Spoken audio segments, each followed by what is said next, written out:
এক পাপীর জীবনের পরিবর্তনের গল্প। আসসালামু আলাইকুম প্রিয় দর্শক, আশা করি আল্লাহর অশেষ রহমতে আপনারা সবাই ভালো আছেন। এক সময়ের কথা, একটি শহরে রাশেদ নামে এক যুবক বসবাস করত। রাশেদ ছিল একেবারে বেপরোয়া। জীবনে কোনো নিয়ম কানুন তার কাছে কোনো গুরুত্ব পেত না। মিথ্যা বলা, জুয়া খেলা, সুদ খাওয়া, সব খারাপ কাজের সঙ্গে সে জড়িত ছিল। তার পরিবার অনেক চেষ্টা করেছিল তাকে ভালো পথে আনতে, কিন্তু সে কারোরই কথা শুনত না। রাশেদের মা ছিলেন অত্যন্ত ধার্মিক। তিনি প্রতিদিন রাতে তাহাজ্জুদ পড়ে আল্লাহর কাছে তার ছেলের হিদায়াতের জন্য দোয়া করতেন। মা সবসময় বলতেন, হে আল্লাহ, আমার ছেলে যেন সঠিক পথে ফিরে আসে, আপনি তাকে ক্ষমা করে দিন। একদিনের বিশেষ ঘটনা। এক রাতে রাশেদ কিছু লোকের সঙ্গে বাজে কাজে লিপ্ত ছিল। হঠাৎ তারা মারামারিতে জড়িয়ে পড়ল। রাশেদের মাথায় আঘাত লাগলো আর সে অজ্ঞান হয়ে পড়ে। যখন সে জ্ঞান ফিরে পায়, তখন দেখে সে একটি অন্ধকার জায়গায় শুয়ে আছে। চারপাশে এক অদ্ভুত নীরবতা। একসময় সে একটি কণ্ঠস্বর শুনতে পায়, রাশেদ, তুমি এত পাপ করেছ যে আল্লাহ তোমাকে শাস্তি দিতে পারেন, কিন্তু এখনো সময় আছে, তওবা করে সঠিক পথে ফিরে আসো। ভয়ে রাশেদের শরীর কাঁপতে থাকে। সে চিৎকার করে বলে, কে তুমি? তুমি কোথায়? কণ্ঠস্বর আবারও বলে, আমি একজন ফেরেশতা, আমি তোমাকে সতর্ক করতে এসেছি। যদি তুমি এই পাপের পথ ছেড়ে না আসো, তবে তোমার জন্য কঠিন শাস্তি অপেক্ষা করছে। এরপর হঠাৎ করে রাশেদ ঘুম থেকে জেগে ওঠে। সে বুঝতে পারে এটি একটি স্বপ্ন ছিল, কিন্তু এই স্বপ্ন তার অত্যন্ত গভীর প্রভাব ফেলে। সে ভাবে, আমার জীবন এভাবে নষ্ট হয়ে যাচ্ছে। যদি সত্যি আল্লাহ আমাকে শাস্তি দেন, তাহলে আমি কোথায় যাব? জীবনের মোড় পরিবর্তন হয়ে গেল। সেই রাতে রাশেদ সিদ্ধান্ত নেয় যে সে সব খারাপ কাজ ছেড়ে দেবে। ভোর ফজরের আজান শোনার সঙ্গে সঙ্গে সে মসজিদে যায়। বহুদিন পর প্রথমবার সে নামাজ পড়ে। তার চোখ দিয়ে অশ্রু ঝরতে থাকে। সে আল্লাহর কাছে ক্ষমা চায়, হে আল্লাহ, আমি অনেক পাপ করেছি, আমাকে মাফ করে দিন। আমি আর কখনো খারাপ পথে যাব না। এরপর থেকে রাশেদের জীবনে ধীরে ধীরে বদলে যেতে থাকলো। সে তার খারাপ সঙ্গ ত্যাগ করে, জুয়া খেলা, মিথ্যা বলা এবং অন্যায় কাজ ছেড়ে দেয়। সে কোরআন পড়া শুরু করে এবং আল্লাহর কথা মানুষকে জানাতে থাকে। পরিবারের সাথে তার পূর্ণ মিলন। রাশেদ তার মাকে গিয়ে বলে, মা, আমি তোমার কাছে ক্ষমা চাই। আমি তোমাকে এত কষ্ট দিয়েছি, তুমি আমায় মাফ করো। মা তাকে জড়িয়ে ধরে বলল, বাবা, আল্লাহ তোমাকে সঠিক পথে ফিরিয়ে এনেছে। আমি তার কাছে সারা জীবন দোয়া করব যাতে তুমি এই পথে চলতে পারো। রাশেদ এরপর শুধু নিজের জন্য নয়, বরং অন্যদের জন্যেও কাজ শুরু করতে থাকে। শহরের যুবকদের সে খারাপ কাজ থেকে ফিরিয়ে আনতে সাহায্য করত। একদিন রাশেদ একটি মজলিসে বলেছিল, আমরা যত পাপই করি না কেন, আল্লাহ আমাদের ক্ষমা করতে প্রস্তুত, কিন্তু শর্ত হলো আমাদের মন থেকে তওবা করতে হবে এবং কখনো সেই পাপের দিকে ফিরে না যেতে হয়। আমি যদি এই পাপ থেকে ফিরে আসতে পারি, তাহলে আপনারাও পারবেন। এই গল্প আমাদের শেখায় যে জীবনের যে কোনো মুহূর্তে আমরা আল্লাহর দিকে ফিরে যেতে পারি। আল্লাহর দরজা সব সময় খোলা, শুধু আমাদের ইচ্ছার তওবার প্রয়োজন। ইসলামিক আরেকটি গল্প। সত্যিকারের তওবার শক্তি কতটা অটুট সেটা আপনাদেরকে জানাবো। চলুন আমরা আরেকটি গল্প শুনি। এক গ্রামে একটি ছেলে ছিল, তার নাম ছিল হাসিব। সে ছোটবেলা থেকেই অনেক দুষ্টু ছিল। অন্যের জিনিস চুরি করা, মিথ্যা বলা, এমনকি মানুষকে কষ্ট দেওয়া তার অভ্যাস পরিণত হয়ে গিয়েছিল। গ্রামের সবাই তাকে অপছন্দ করত। একদিন হাসিম গভীর রাতে চুরি করতে একটি বাড়িতে প্রবেশ করলো। চুরি করার সময় হঠাৎ তার চোখে পড়ল একটি বুড়ো লোকের উপর, যিনি নামাজ পড়ছিলেন। বুড়ো লোকটি এত কান্নাকাটি করে দোয়া করছিলেন যে হাসিম থমকে দাঁড়িয়ে গেল। তিনি আল্লাহর কাছে বলছিলেন, হে আল্লাহ, আমাকে মাফ করে দিন, আমার পাপগুলো ক্ষমা করে দিন, আপনি তো রহমানুর রহিম। এই দৃশ্য হাসিমের হৃদয়কে স্পর্শ করল। সে ভাবল, আমি তো পুরো লোকটির মতো দোয়া করিনি কখনো। আমার তো এত পাপ যে আল্লাহ হয়তো আমাকে মাফই করবে না। চুরি না করে সে সেই রাতেই মসজিদে গেল। গভীর রাতে নিস্তব্ধময় সে আল্লাহর কাছে তওবা করল, বলল, হে আল্লাহ, আমি অনেক পাপ করেছি। আমি জানি আপনি সব কিছু দেখেন, কিন্তু আমি আজ থেকে ভালো মানুষ হতে চাই। আমাকে মাফ করুন, আমাকে সঠিক পথ দেখান। আসিমের চোখ দিয়ে অঝরে পানি ঝরছিল। সে তার জীবনের সব ভুলের জন্য আল্লাহর কাছে ক্ষমা চাইল। সেই দিন থেকেই হাসিম বদলে গেল। সে মিথ্যা বলা, চুরি করা এবং খারাপ কাজ ছেড়ে দিল। গ্রামের মানুষরা যখন দেখল সে হাসিম সত্যিই বদলে গেছে, তখন তারা তাকে আবারও ভালোবাসতে শুরু করলো। শেষ পর্যন্ত হাসিম সেই গ্রামের একজন সৎ ও প্রিয় মানুষে পরিণত হলো। সবাই তার কাছে উপদেশ দিতে আসতো। তিনি সবাইকে বলতেন, আল্লাহর রহমত কখনো ফুরিয়ে যায় না। যদি মন থেকে তওবা করি, আল্লাহ অবশ্যই আমাদেরকে মাফ করে দিবেন। এই গল্প আমাদের শেখায়, যদি আমরা আল্লাহর কাছে মন থেকে ক্ষমা চাই এবং ভালো পথে চলি, তাহলে আল্লাহ আমাদের সব পাপ মাফ করবেন।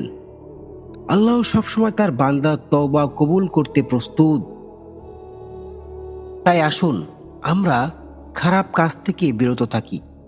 আর যদি আমাদের অজান্তে কোনো খারাপ কাজ হয়ে যায়, যদি কোনো অন্যায় করে ফেলি, তাহলে আল্লাহর কাছে তওবা করি এবং সেই তওবা যেন মন থেকে হয়, ভিতর থেকে হয়, এবং তওবাটা এমন হতে হবে যেন তওবা করার পরে সেই কাজ আর না করি, এবং আল্লাহর কাছে গভীর রাত্রে দু চোখের পানি ঢেলে দিই। তার কারণ, কেউ যদি গভীর রাতে আল্লাহর কাছে দু চোখ ভরে কেঁদে কেঁদে আল্লাহর কাছে ক্ষমা চায় এবং আল্লাহর কাছে কোনো কিছুই চাই, তাহলে আল্লাহ তার সেই দোয়া কবুল করে, যদি মন থেকে কেউ করে এবং সেই কাজ আর না করে। তাই আসুন সমস্ত খারাপ কাজ থেকে আমরা বিরত থাকি এবং সর্বদা ভালো কিছু করার চেষ্টা করি। কেননা আখিরাতের জীবনটা অনেক। আপনি যদি মনে করেন যে আপনার জীবনটা কত ছোট, যদি এভাবে ভাবেন, যে দেখবেন যে এক সমুদ্র পানি আপনার আঙুলের বরাবর, এক টোপ পানি হচ্ছে আপনার জীবন, আর আখিরাতের জীবনটা হচ্ছে ওই এক সমুদ্র পানি। তাই সবার কাছে অনুরোধ রইল যে খারাপ কাজ থেকে আমরা বিরত থাকি, সর্বদা ভালো কাজ করার চেষ্টা করি। যদি কোনো ভুল ভ্রান্তি হয়ে যায়, তাহলে মহান রব্বুল আলামিনের কাছে আমরা সর্বদা মাপ চাইব। ইব্রাহিম নামের এক যুবকের পরীক্ষার গল্প, আর সেই সাথে আল্লাহর পুরস্কার কেমন হতে পারে সেই সম্পর্কে আজকে একটি গল্প আপনাদেরকে শোনাবো। অনেক বছর আগে মক্কার কাছাকাছি এক গ্রামে ইব্রাহিম নামে এক যুবক বাস করত। তার পরিবার ছিল অত্যন্ত গরিব, কিন্তু তার চরিত্র এবং বিশ্বাস ছিল দৃঢ়। ইব্রাহিম ছোটবেলা থেকেই মসজিদে যেত, আল কোরআন পড়ত এবং আল্লাহর প্রতি নিজের অগাধ ভালোবাসার প্রকাশ করত। পরিবারের কঠিন সময়। ইব্রাহিমের বাবা ছিলেন একজন কাঠমিস্ত্রি। তারা দিনে এনে দিনেই খেত। একদিন ইব্রাহিমের বাবা গুরুতর অসুস্থ হয়ে পড়লেন। তিনি আর কাজ করতে পারতেন না। বাড়িতে খাবার কেনার মতো টাকাও ছিল না। পরিবারটি তখন খুব কষ্টে দিন কাটাতে লাগলো। ইব্রাহিম তখন বলল, আম্মা, আপনি চিন্তা করবেন না, আমি কাজ খুঁজে বের করব, আল্লাহ আমাদের সাহায্য করবেন। পরের দিন ভোরে ইব্রাহিম তার কাঁধের পিছনে একটি ঝোলা বেঁধে বেরিয়ে পড়ল কাজের সন্ধানে। সে অনেকদিন ধরেই বিভিন্ন জায়গায় কাজ খুঁজতে লাগলো, কিন্তু দুঃখের বিষয়, কেউ তাকে কোনো কাজ দিল না। কারণ সে ছিল খুবই তরুণ। তবুও সে হতাশ হলো না। একদিন মক্কার এক বড় বাজারে সে এক দোকানদারের সঙ্গে দেখা করলো। দোকানদার বলল, তুমি আমার দোকানে কাজ করতে পারো, তবে মজুরি হবে অল্প। তবুও তুমি যদি সততার সঙ্গে কাজ করো, তাহলে আল্লাহ তোমার ভাগ্য খুলে দিতে পারে। ইব্রাহিম তখন বলল, অবশ্যই, আল্লাহর পরে অশেষ রহমত যে আল্লাহ আপনার দোকানে একটি কাজের ব্যবস্থা করে দিয়েছে। অবশ্যই আমি সততা এবং দৃঢ়র সাথে আপনার দোকানে কাজ করব। ইব্রাহিম সেদিন থেকেই দোকানে কাজ শুরু করলো। সে খুবই মনোযোগ দিয়ে কাজ করত। কিছুদিন পর দোকানদার তার কাজে সন্তুষ্ট হয়ে বললেন, তুমি এত সততা ও পরিশ্রম যে আমি তোমার এই কাজের প্রতি অসম্ভব মহৎ। আর উনি আরও বললেন, তুমি এত সৎ ও পরিশ্রমী যে আমি তোমাকে আমার দোকানের সহকারী বানাতে চাই। দেখুন আল্লাহর পরীক্ষা কেমন হয়। কয়েক মাস পর একদিন ইব্রাহিম দোকান চালাচ্ছিলেন। হঠাৎ এক বৃদ্ধ এসে বললেন, বাবা, আমি খুব গরিব, আমার কাছে খাওয়ার মতো কিছুই নাই। সারাদিন এখানে ওখানে ঘুরেছি, কেউ কোনো কিছুই আমাকে খেতে দেয়নি। যদি তুমি পারো একটু সাহায্য করো।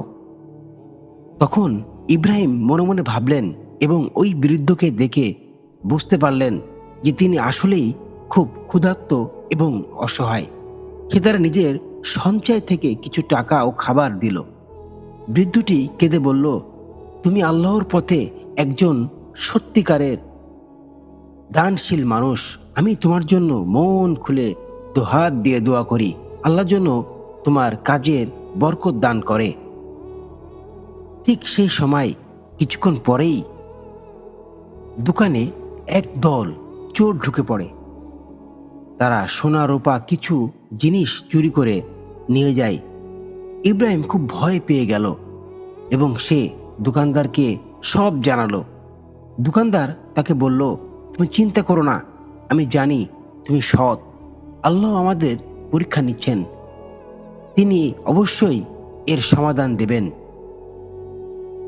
এরপর দোকানদার এবং ইব্রাহিম দুজনে যেয়ে মক্কার যে শাসক ছিলেন সেই শাসকদের কাছে সবকিছু খুলে বললেন।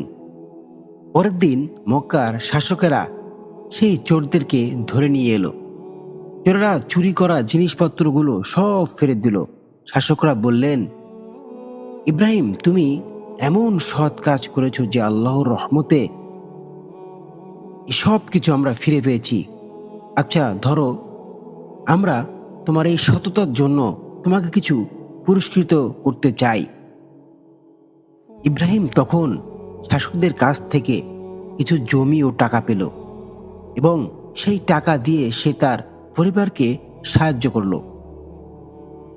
আল্লাহর রহমতের ফল কেমন হতে পারে একটু আমরা ভাবি। ইব্রাহিম ধীরে ধীরে নিজে একজন সফল ব্যবসায়ী হয়ে উঠলেন, কিন্তু সে কখনো তার বিশ্বাস হারায়নি। তার ব্যবসা একটির অংশ গরিবদের জন্য দান করে দিতেন। আমার জীবনের প্রতিটি সাফল্য আল্লাহর দান। সৎ থাকার পুরস্কার তিনি অবশ্যই দেন।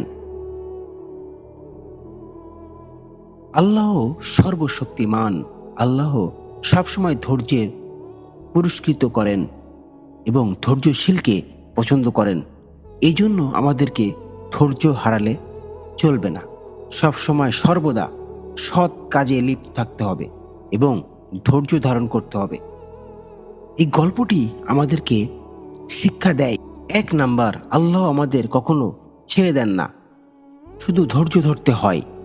2 নাম্বার, সততা এবং ত্যাগ আল্লাহর কাছ থেকে বড় পুরস্কার এনে দেয়। 3 নাম্বার, সৎ কাজ করলে আমাদের জীবন আদর্শে আসে। তাই প্রিয় দর্শক, আমরা আশা করি সর্বদা সবসময় মানুষের কাছে সৎ থাকব এবং সর্বদা নিজের ফ্যামিলিকে, বাবা মাকে শ্রদ্ধা করব এবং বৃদ্ধ বয়স পর্যন্ত বাবা মাকে দেখভাল করব। অবশ্যই সততার দান আল্লাহ আমাদেরকে দিবেন এবং সেই সাথে মানুষের সাথে ভালো ব্যবহার, খারাপ আচরণ থেকে বিরত থাকব, ধৈর্য ধারণ করব। একটা কাজ না পেলে আরেকটা কাজের পিছনে ছুটব, সেটা না হলে আরেকটার পিছনে ছুটব। অবশ্যই কোনো না কোনো সময় আমাদের কাছে আমাদের কাজ অবশ্যই আসবে।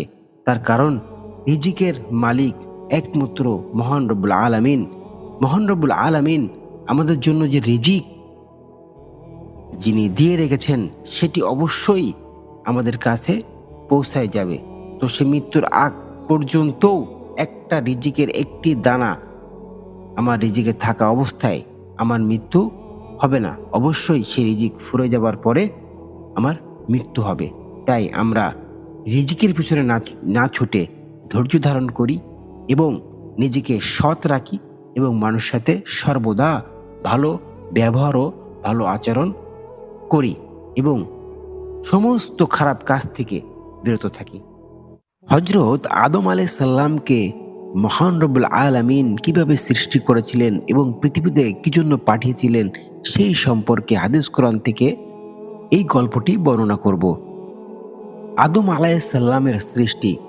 আল্লাহ তাআলা পবিত্র কোরআনে বলেন, আমি মানুষকে মাটি থেকে সৃষ্টি করেছি। সূরা হিজর 26।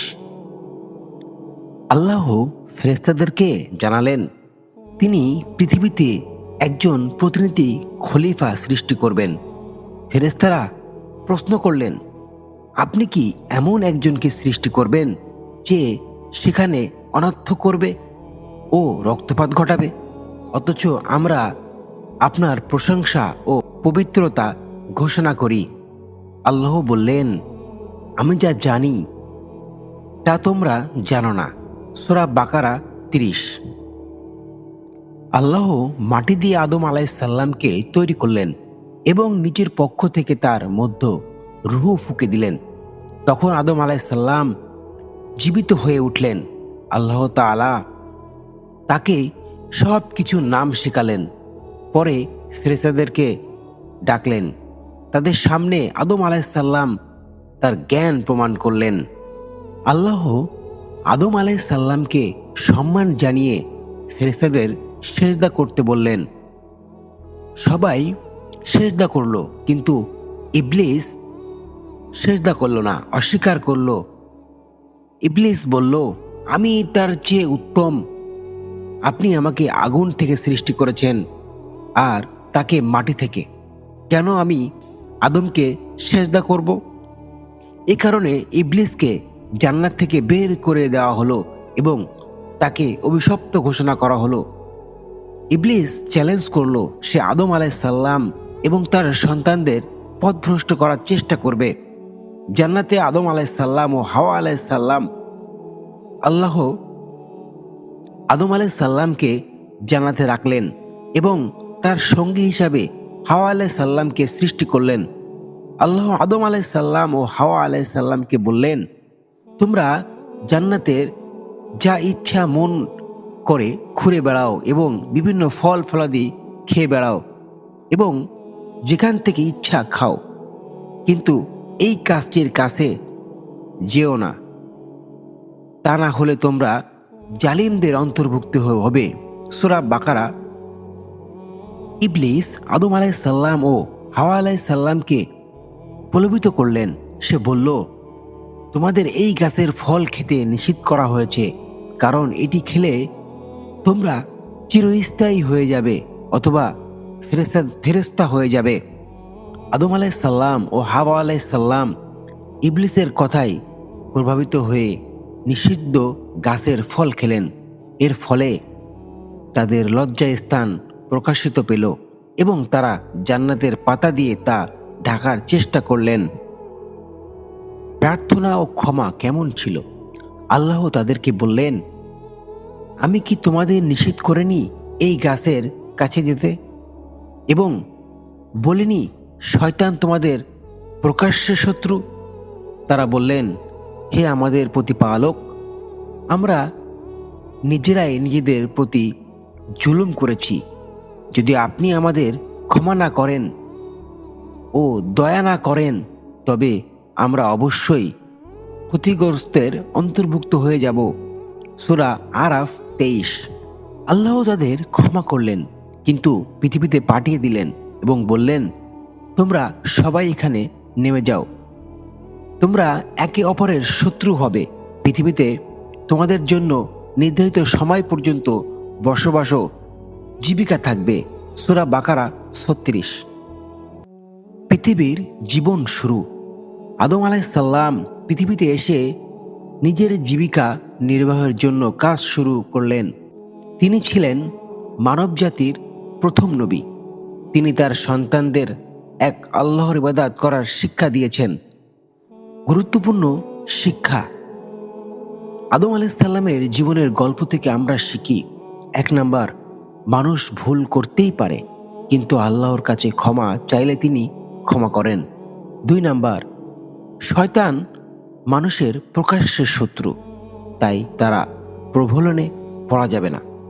3 নাম্বার, আল্লাহর আদেশ মানায় মানুষের জন্য সবচাইতে বড় দায়িত্ব।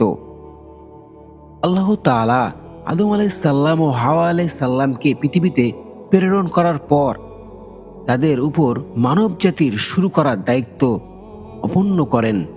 পৃথিবীতে তাদের প্রথম কাজ ছিল জীবিকা নির্বাহের জন্য পরিশ্রম করা এবং এক আল্লাহর ইবাদত করা। আদম আলাইসাল্লাম ও হাওয়া আলাইসাল্লামের পৃথিবীতে বসবাস শুরু হলে তাদের সন্তানের জন্ম হয়।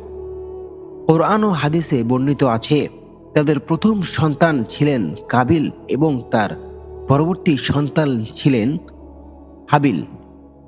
প্রতিটি গর্ভে একটি ছেলে ও একটি মেয়ে জন্মগ্রহণ করত। হাবিল ও কাবিলের কাহিনী। আল্লাহ আদম আলাইসাল্লাম এর সন্তানের পরীক্ষা নিতে বললেন। তাদের উভয়কে আল্লাহর জন্য একটি করে কুরবানি দিতে নির্দেশ দেওয়া হয়। হাবিল তার সেরা পশুটি কুরবানি করলেন, যা আল্লাহর গ্রহণ করলেন। অন্যদিকে কাবিল কুরবানির জন্য নিম্নমানের ফসল আনলেন, যা আল্লাহ গ্রহণ করলেন না। কাবিল ঈর্ষান্বিত হয়ে হাবিলকে হত্যা করার সিদ্ধান্ত নিল। এক পর্যায়ে কাবিল তার ভাই হাবিলকে হত্যা করল। এটি ছিল পৃথিবীর প্রথম হত্যাকাণ্ড। হত্যার পর কাবিল অনুতপ্ত হয়ে এবং জানত না কিভাবে হাবিলের দেহটি লুকাবে। আল্লাহ একটি কাক পাঠালেন, যা মাটি খুঁড়ে দেখালো কিভাবে মৃত দেহ দাফন করতে হয়। এ থেকে কাবিল শিখল এবং তার ভাইকে দাফন করল। কোরআনে বলা হয়েছে, যে ব্যক্তি একজন নিরপরাধ মানুষকে হত্যা করে, সে যেন সমস্ত মানব জাতিকে হত্যা করল, আর যে একজন প্রাণ রক্ষা করে, সে যেন সমগ্র মানব জাতির প্রাণ রক্ষা করল। সূরা মাইদা 32। আদম আলাইসাল্লাম এর নবুয়াত ও শিক্ষাদান। আদম আলাইসাল্লাম শুধু মানব জাতির পিতা নন, তিনি প্রথম নবীও। আল্লাহ তাকে পৃথিবীতে জীবন যাপনের জন্য প্রয়োজনীয় জ্ঞান ও দিক নির্দেশনা দিয়েছিলেন। তিনি তার সন্তানদের আল্লাহর একতাবাদ, ইবাদাত এবং জীবন যাপন করার শিক্ষা দেন। সৎভাবে জীবন যাপন করার শিক্ষা দেন। আদম আলাইসাল্লাম দীর্ঘ জীবন অতিবাহিত করেন। হাদিস থেকে জানা যায় তার প্রায় আয়ু ছিল 1000 বছর। মৃত্যুর পূর্বে তিনি তার সন্তানদের উদ্দেশ্যে আল্লাহর প্রতি অনুগত ও ইবাদতের নির্দেশ দেন। মানব জাতির জন্য শিক্ষা। আদম আলাইসাল্লামের জীবনের এই পর্বে আমরা শিখি: 1 নাম্বার, ঈর্ষা ও হিংসা মানুষের জন্য ধ্বংস সনার্থক। 2 নাম্বার, পাপ করার পর অনুতপ্ত করে আল্লাহর কাছে ক্ষমা চাইতে হবে। 3 নাম্বার, ন্যায় ও সততার পথে চলাই মানব জাতির মূল শিক্ষা। তাই আদম আলাইসাল্লাম ছিলেন প্রথম মানুষ এবং মানব জাতির প্রথম নবী। তার জীবনের গল্প কেবল ইতিহাস নয়, এটি মানব জাতির জন্য শিক্ষণীয় এবং আল্লাহর পথে চলার একটি অনন্য উদাহরণ। আল্লাহ আমাদের আদম আলাইসাল্লামের শিক্ষা থেকে উপকৃত হওয়ার তৌফিক দান করুন, আমিন। প্রিয় দর্শক, এই গল্প থেকে আমরা জানতে পারি আমাদের আদি পিতা আদম আলাইসাল্লাম, আর এই আদম আলাইসাল্লামের জীবনের গল্পটা আমাদের জীবনের একটি শিক্ষা। তার কারণ পৃথিবীতে সর্বপ্রথম হত্যাকাণ্ডের বিচার করা হবে, আর এই হত্যাকাণ্ডের শাস্তিটা কেমন হতে পারে আপনারা এই গল্প থেকে জানতে পেরেছেন। আর সেই সাথে মহান রব্বুল আলামিনের কাছে আমরা কোনো অন্যায় করে থাকলে তার জন্য ক্ষমা প্রার্থী। তার কারণ মহান রব্বুল আলামিন আমাদের ক্ষমা করার জন্য প্রস্তুত। তিনি সর্বদা ক্ষমা করতে পছন্দ করে।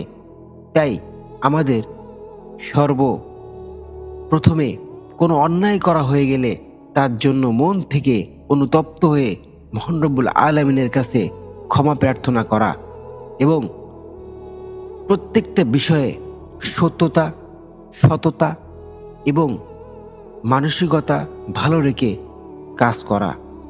শয়তানের সৃষ্টি ছিল মানুষের জন্য পরীক্ষা স্বরূপ। ইবলিসকে মহান রব্বুল আলামিন মানুষের জন্য পরীক্ষা স্বরূপ সৃষ্টি করেন এবং কিয়ামত পর্যন্ত তার হায়াত দীর্ঘ করে দেন। মানুষকে আল্লাহর পথ থেকে বিচ্ছেদ করার জন্য ও তাকে ধোঁকা দেওয়ার জন্য শয়তানের একমাত্র কাজ, সে মানুষকে বলে কুফরি করো, কিন্তু যখন সে কুফরি করে তখন শয়তান বলে আমি তোমার থেকে মুক্ত, আমি বিশ্ব প্রভু আল্লাহকে ভয় করি। হাসর 59/16।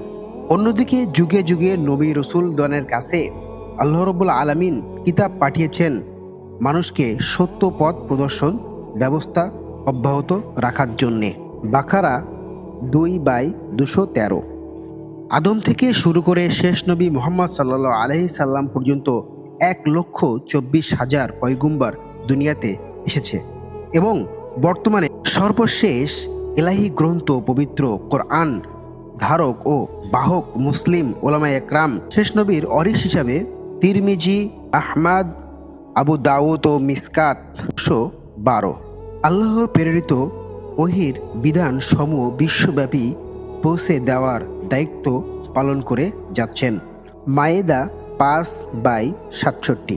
পৃথিবীর চূড়ান্ত ধ্বংস তথ্য কিয়ামত অববাহিত কাল পূর্ব পর্যন্ত এই নিয়ম জারি থাকবে এবং শেষ নবীর ভবিষ্যৎবাণী অনুযায়ী পৃথিবীর এমন কোনো ব্যক্তি ও ঝুপড়ি ঘরও থাকবে না, সেখানে আল্লাহর ইসলামের বাণী পৌঁছে দেবে না। আহমদ মিশকাথা 42 ঈমান অধ্যায়।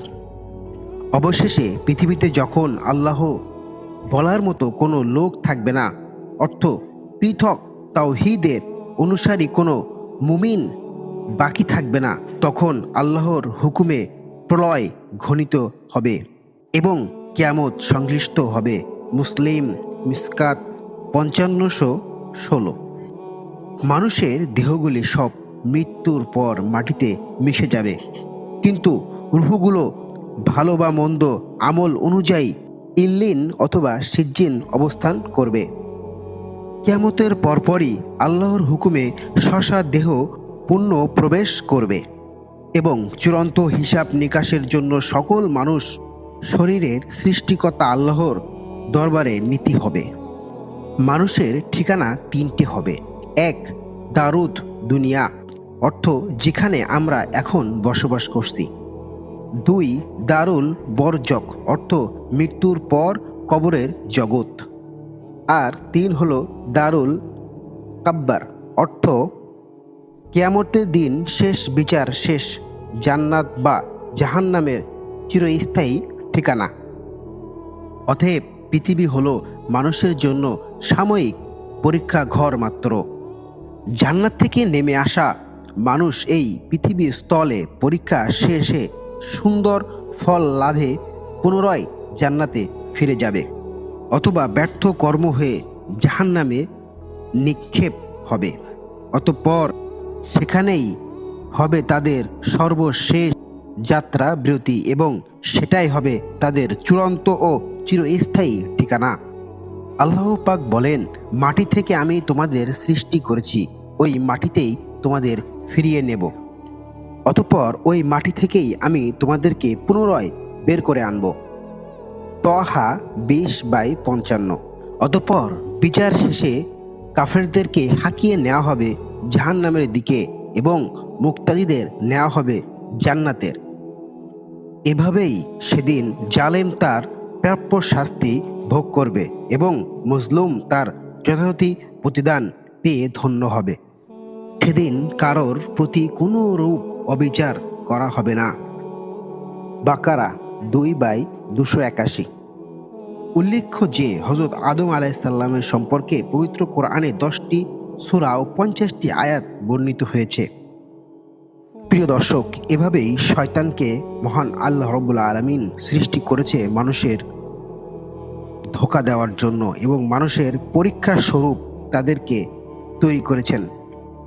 মানুষ যে মহান রব্বুল আলামিনের ইবাদত করবে, তাদেরকে পরীক্ষা স্বরূপ শয়তানদেরকে সৃষ্টি করা হয়েছে এই জন্য যাতে তারা মানুষকে ধোঁকা দিতে পারে। আর এভাবেই বিচারের মঞ্চে মহান আল্লাহ রাব্বুল আলামিন আমাদেরকে সবাইকে দাঁড় করাবে এবং যারা এই শয়তানের ধোঁকায় নিজের ঈমান নষ্ট করেছে তাদের জন্য জায়গা হবে জাহান্নাম, এবং যারা শয়তানের ধোঁকাকে উপেক্ষা করে নিজেকে বাঁচিয়ে আল্লাহর ইবাদত সম্পূর্ণ করেছে তাদের জায়গা হবে জান্নাত। আজকে আমরা জান্নাত সম্পর্কে কিছু কথা শুনব। মহান আল্লাহ রাব্বুল আলামিন বলেন, জান্নাত আমি সৃষ্টি করেছি শুধুমাত্র আমার ইবাদতকারী বান্দাদের জন্য। জান্নাতে আর মৃত্যু হবে না। পৃথিবীতে মানুষ যত বিত্তশালী হোক এবং যত সুখ শান্তি ভোগ করুক না কেন, তবু কোনো না কোনো দুঃখ বা অশান্তি থাকেই। কোনো মানুষের পক্ষে সম্পূর্ণ সুখী হওয়া সম্ভব নয়, কিন্তু জান্নাতে কোনো দুঃখই থাকবে না। এমনকি পৃথিবীতে মাল্টি বিলিয়ন হয় আরও অনেক বেশি পাওয়ার জন্য মানুষ ভোগের আশায় ব্যস্ত থাকে, কারোর জন্য দুঃখের শেষ থাকে না।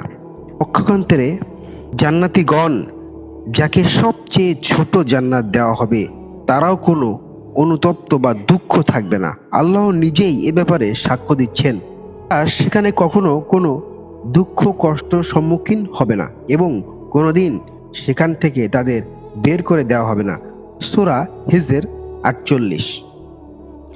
অন্যথায় বলা হয়েছে, জান্নাতীগণ বলবেন, তিনি আমাদেরকে নিজের অনুগ্রহে চিরস্থায়ী অবস্থান দান করেছেন এবং আমাদের কোনো দুঃখ এবং ক্লান্তি নেই। সূরা ফাতির 35।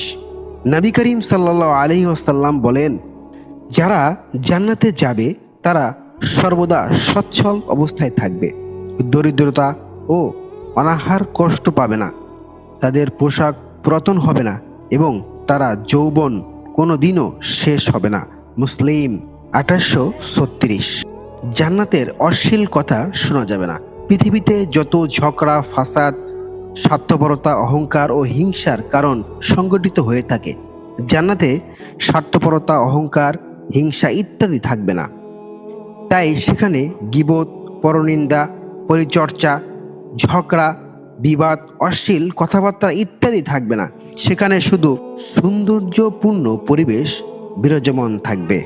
মহান আল্লাহ রাব্বুল আলামিন বলেন, সেখানে তারা বেহুদা অশ্লীল কথাবার্তা শুনতে পারবে না। যে কথাবার্তা হবে তা ঠিকঠাক যথাযথ। সূরা ওয়াকিয়া 25/26। অন্যথা বলা হয়েছে অর্থ, সেখানে তারা কোনো অপ্রয়োজনীয় তাৎপর্য নিয়ে মিথ্যা কথা শুনবে না। সূরা নাবা 35। অবশ্যই এ ব্যাপারে জান্নাতবাসীদেরকে জান্নাতের দ্বারারক্ষীগণ সুসংবাদ প্রদান করবেন। ইরশাদ হচ্ছে, অতঃপর যখন তারা সেখানে প্রবেশ করার জন্য আসবেন, তখন দ্বারারক্ষীগণ তাদের জন্য দরজাসমূহ খুলে রাখবে এবং জান্নাতীদেরকে সম্বোধনা করে বলবে, আপনাদের প্রতি অবিরাম শান্তি বর্ষিত হোক, অনন্তকালের জন্য এখানে প্রবেশ করুন। সূরা জুমা 73। আল্লাহ রাব্বুল আলামিন বলেন, তোমরা তোমাদের প্রভুর ক্ষমা ও জান্নাতের দিকে দ্রুত ধাপিত হও, যে জান্নাতের প্রশস্ত হবে আসমান জমিনের সমান, যা মুত্তাকিদের জন্য তৈরি করা হয়েছে। সূরা আল ইমরান 133।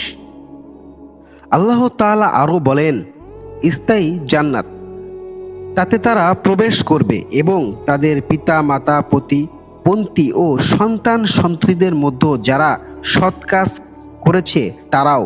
আর ফেরেশতাগণ তাদের কাছে উপস্থিত হবে প্রত্যেক দরজা দিয়ে এবং বলবেন, তোমরা ধৈর্য ধারণ করেছ বলেই তোমাদের প্রতি শান্তি, আর আখিরাতে এই পরিণাম কতই না উত্তম।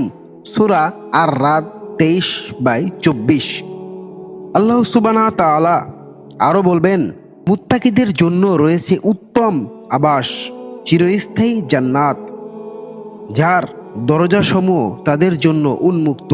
সূরা সাদ 49-50। আবু হুরায়রা রাদিয়াল্লাহু আনহু থেকে বর্ণিত, তিনি বলেন, রাসূল সাল্লাল্লাহু আলাইহি ওয়াসাল্লাম বলেছেন, জান্নাতের প্রবেশকারীদের একম দলটির চেহারা হবে পূর্ণিমার রাতের উজ্জ্বল চাঁদের আলোর মতো। পরবর্তী দলগুলোর চেহারা হবে উজ্জ্বল যৌতিক নক্ষত্রের মতো। তাদের নাকের স্মম ও গালের থুতু হবে না। চিরুনি হবে সোনার, ঘাম হবে মেশকের মতো সুঘ্রাণ, আরও কাঠের সুঘ্রাণমুক্ত ধোঁয়া বিবরণ করা হবে। স্ত্রীরা হবে আয়াত আলোচনা এবং আকৃতি হবে তাদের পিতা আদমের মতো, 60 হাত লম্বা।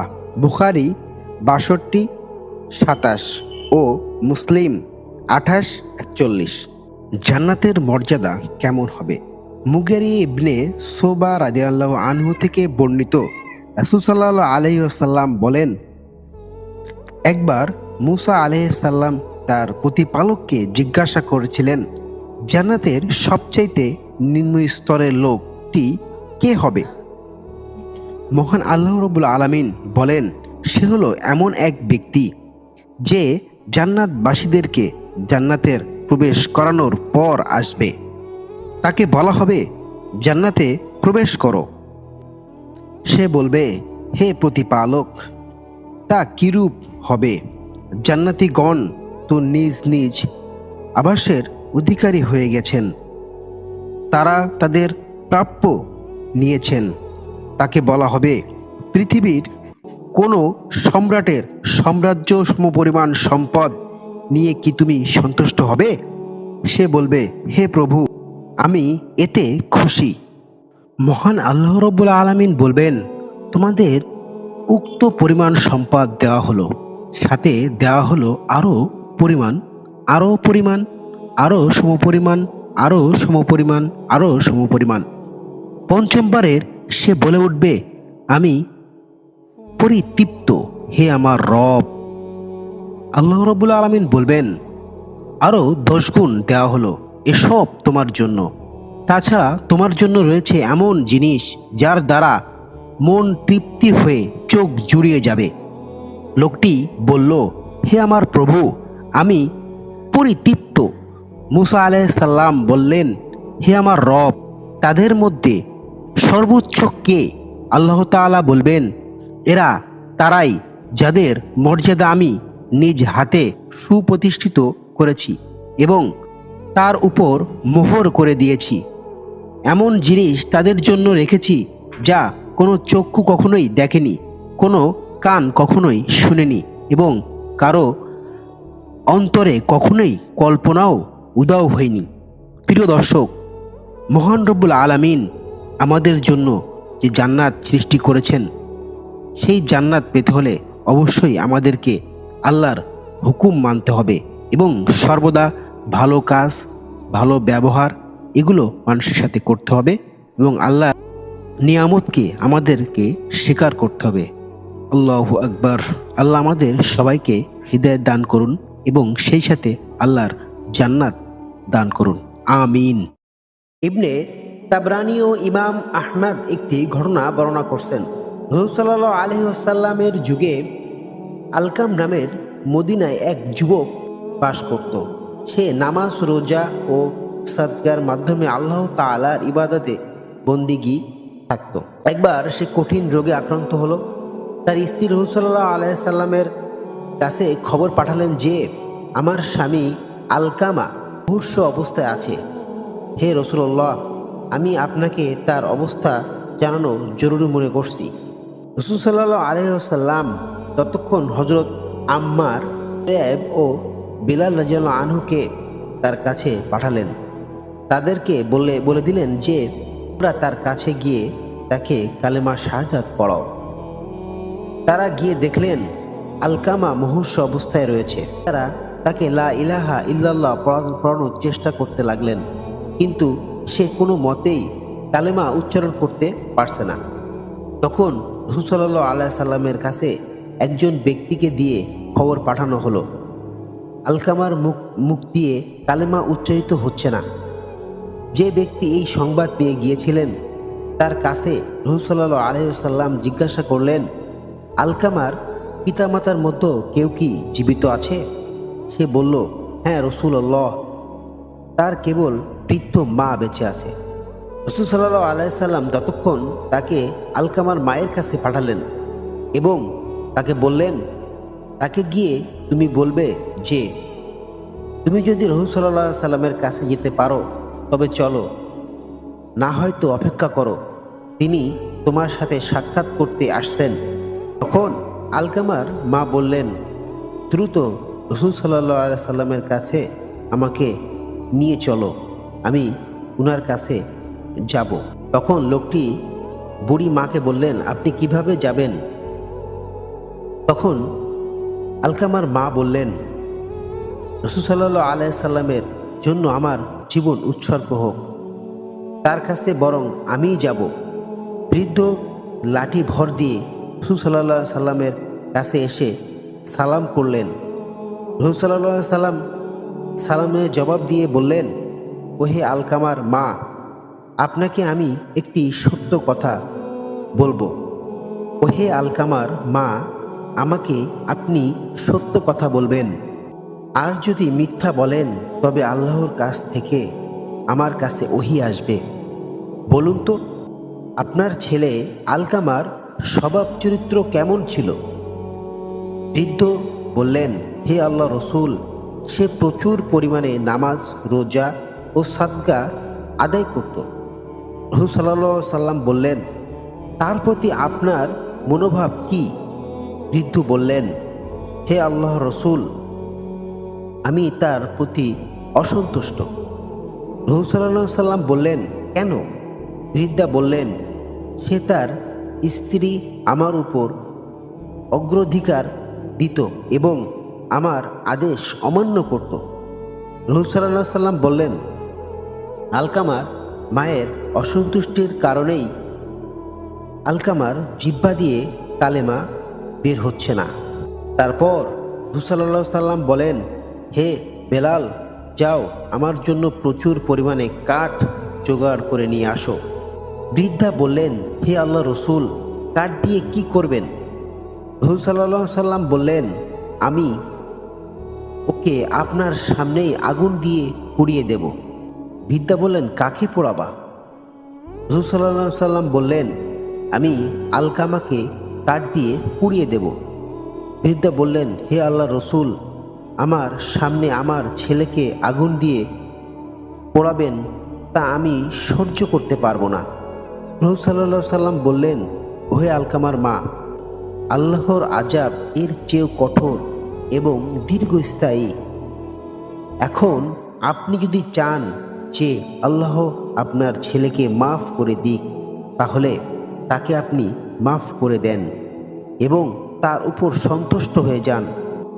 নচেতে যে আল্লাহর হাতে আমার প্রাণ, তার কসম, যতক্ষণ আপনি তার উপর সন্তুষ্ট থাকবেন ততক্ষণ নামাজ, রোজা ও সাদকা দিয়ে আলকামার কোনো লাভ হবে না। একথা শুনে আলকামার মা বললেন, হে আল্লাহ রসুল, আমি আল্লাহকে, আল্লাহর ফেরেশতাদেরকে এবং এখানে যে সকল মুসলমান উপস্থিত তাদের সকলকে সাক্ষী রেখে বলছি যে আমি আমার ছেলে আলকামার উপর সন্তুষ্ট হয়ে গিয়েছি। রাসূল সাল্লাল্লাহু আলাইহি ওয়াসাল্লাম বললেন, ওহে বেলাল, এবার আলকামার কাছে যাও, দেখো সে লা ইলাহা ইল্লাল্লাহ বলতে পারে কিনা।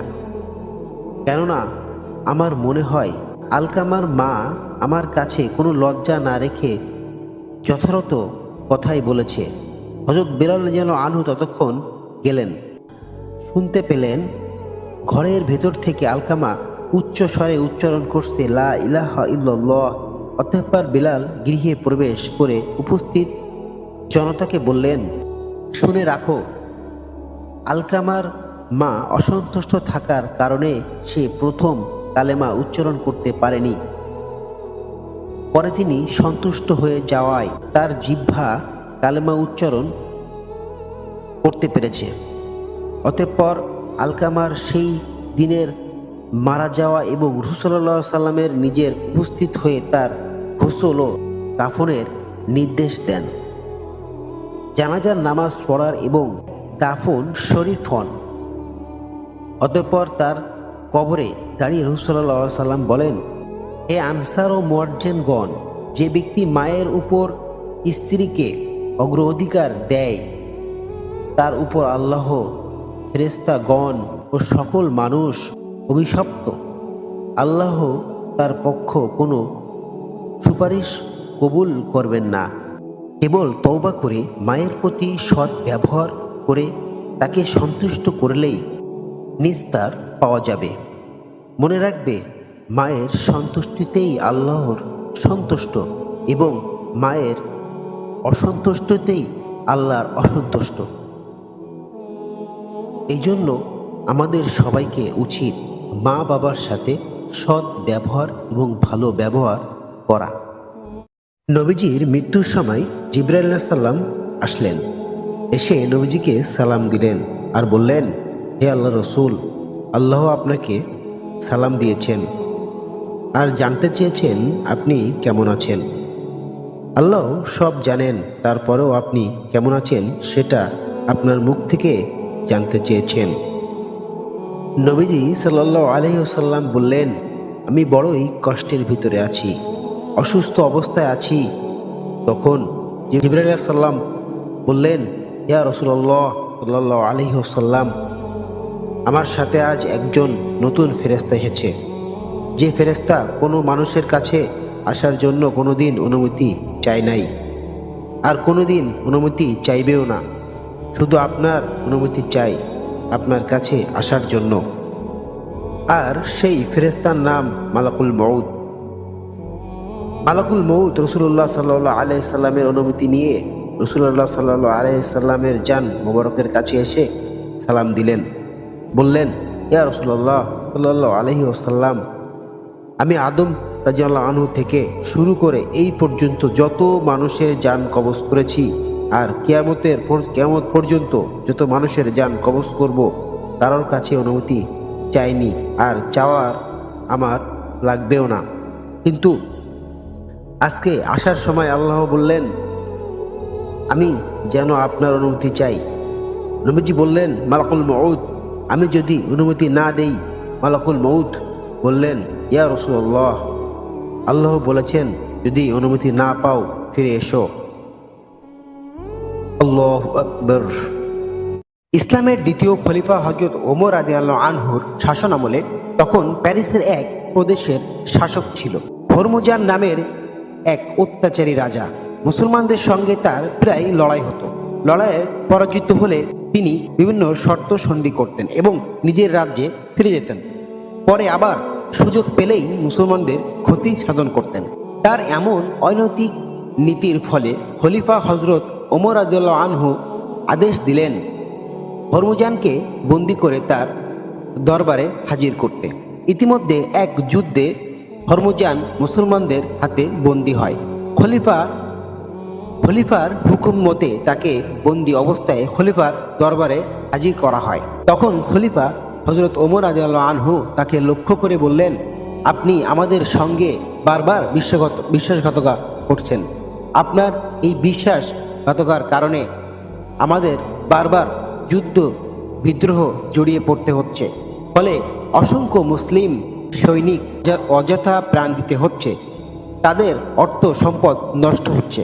আপনি অনেক ঘর বাড়ি আপনি ধ্বংস করেছেন, নিরীহ অনেক লোকের উপর অন্যায়ভাবে অত্যাচার চালিয়েছেন।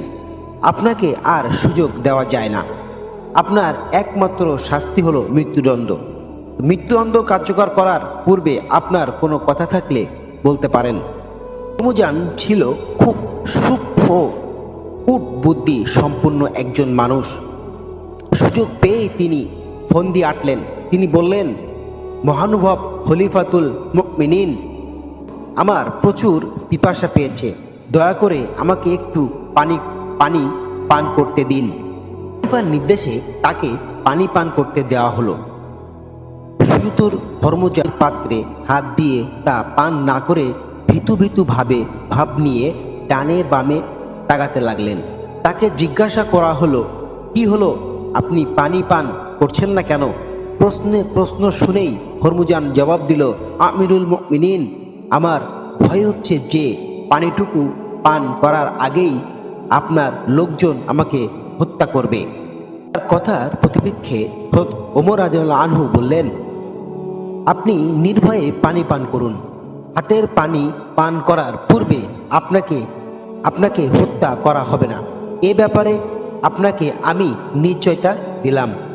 হরমুজান আমিরুল মুমিনিন এর কথা শেষ হওয়ার সঙ্গে সঙ্গে হাতে থাকা পানির পাত্রটি মাটিতে ছুঁড়ে ফেলে দিয়ে বললেন, মহামান্য খলিফা, আপনি বলেছেন হাতের পানিটুকু পান করার আগেই আমাকে হত্যা করবেন না। আমি পানি ফেলে দিয়েছি, যে পানি আর পান করব না। ওয়াদা অনুযায়ী আপনিও আমাকে আর হত্যা করতে পারবেন না।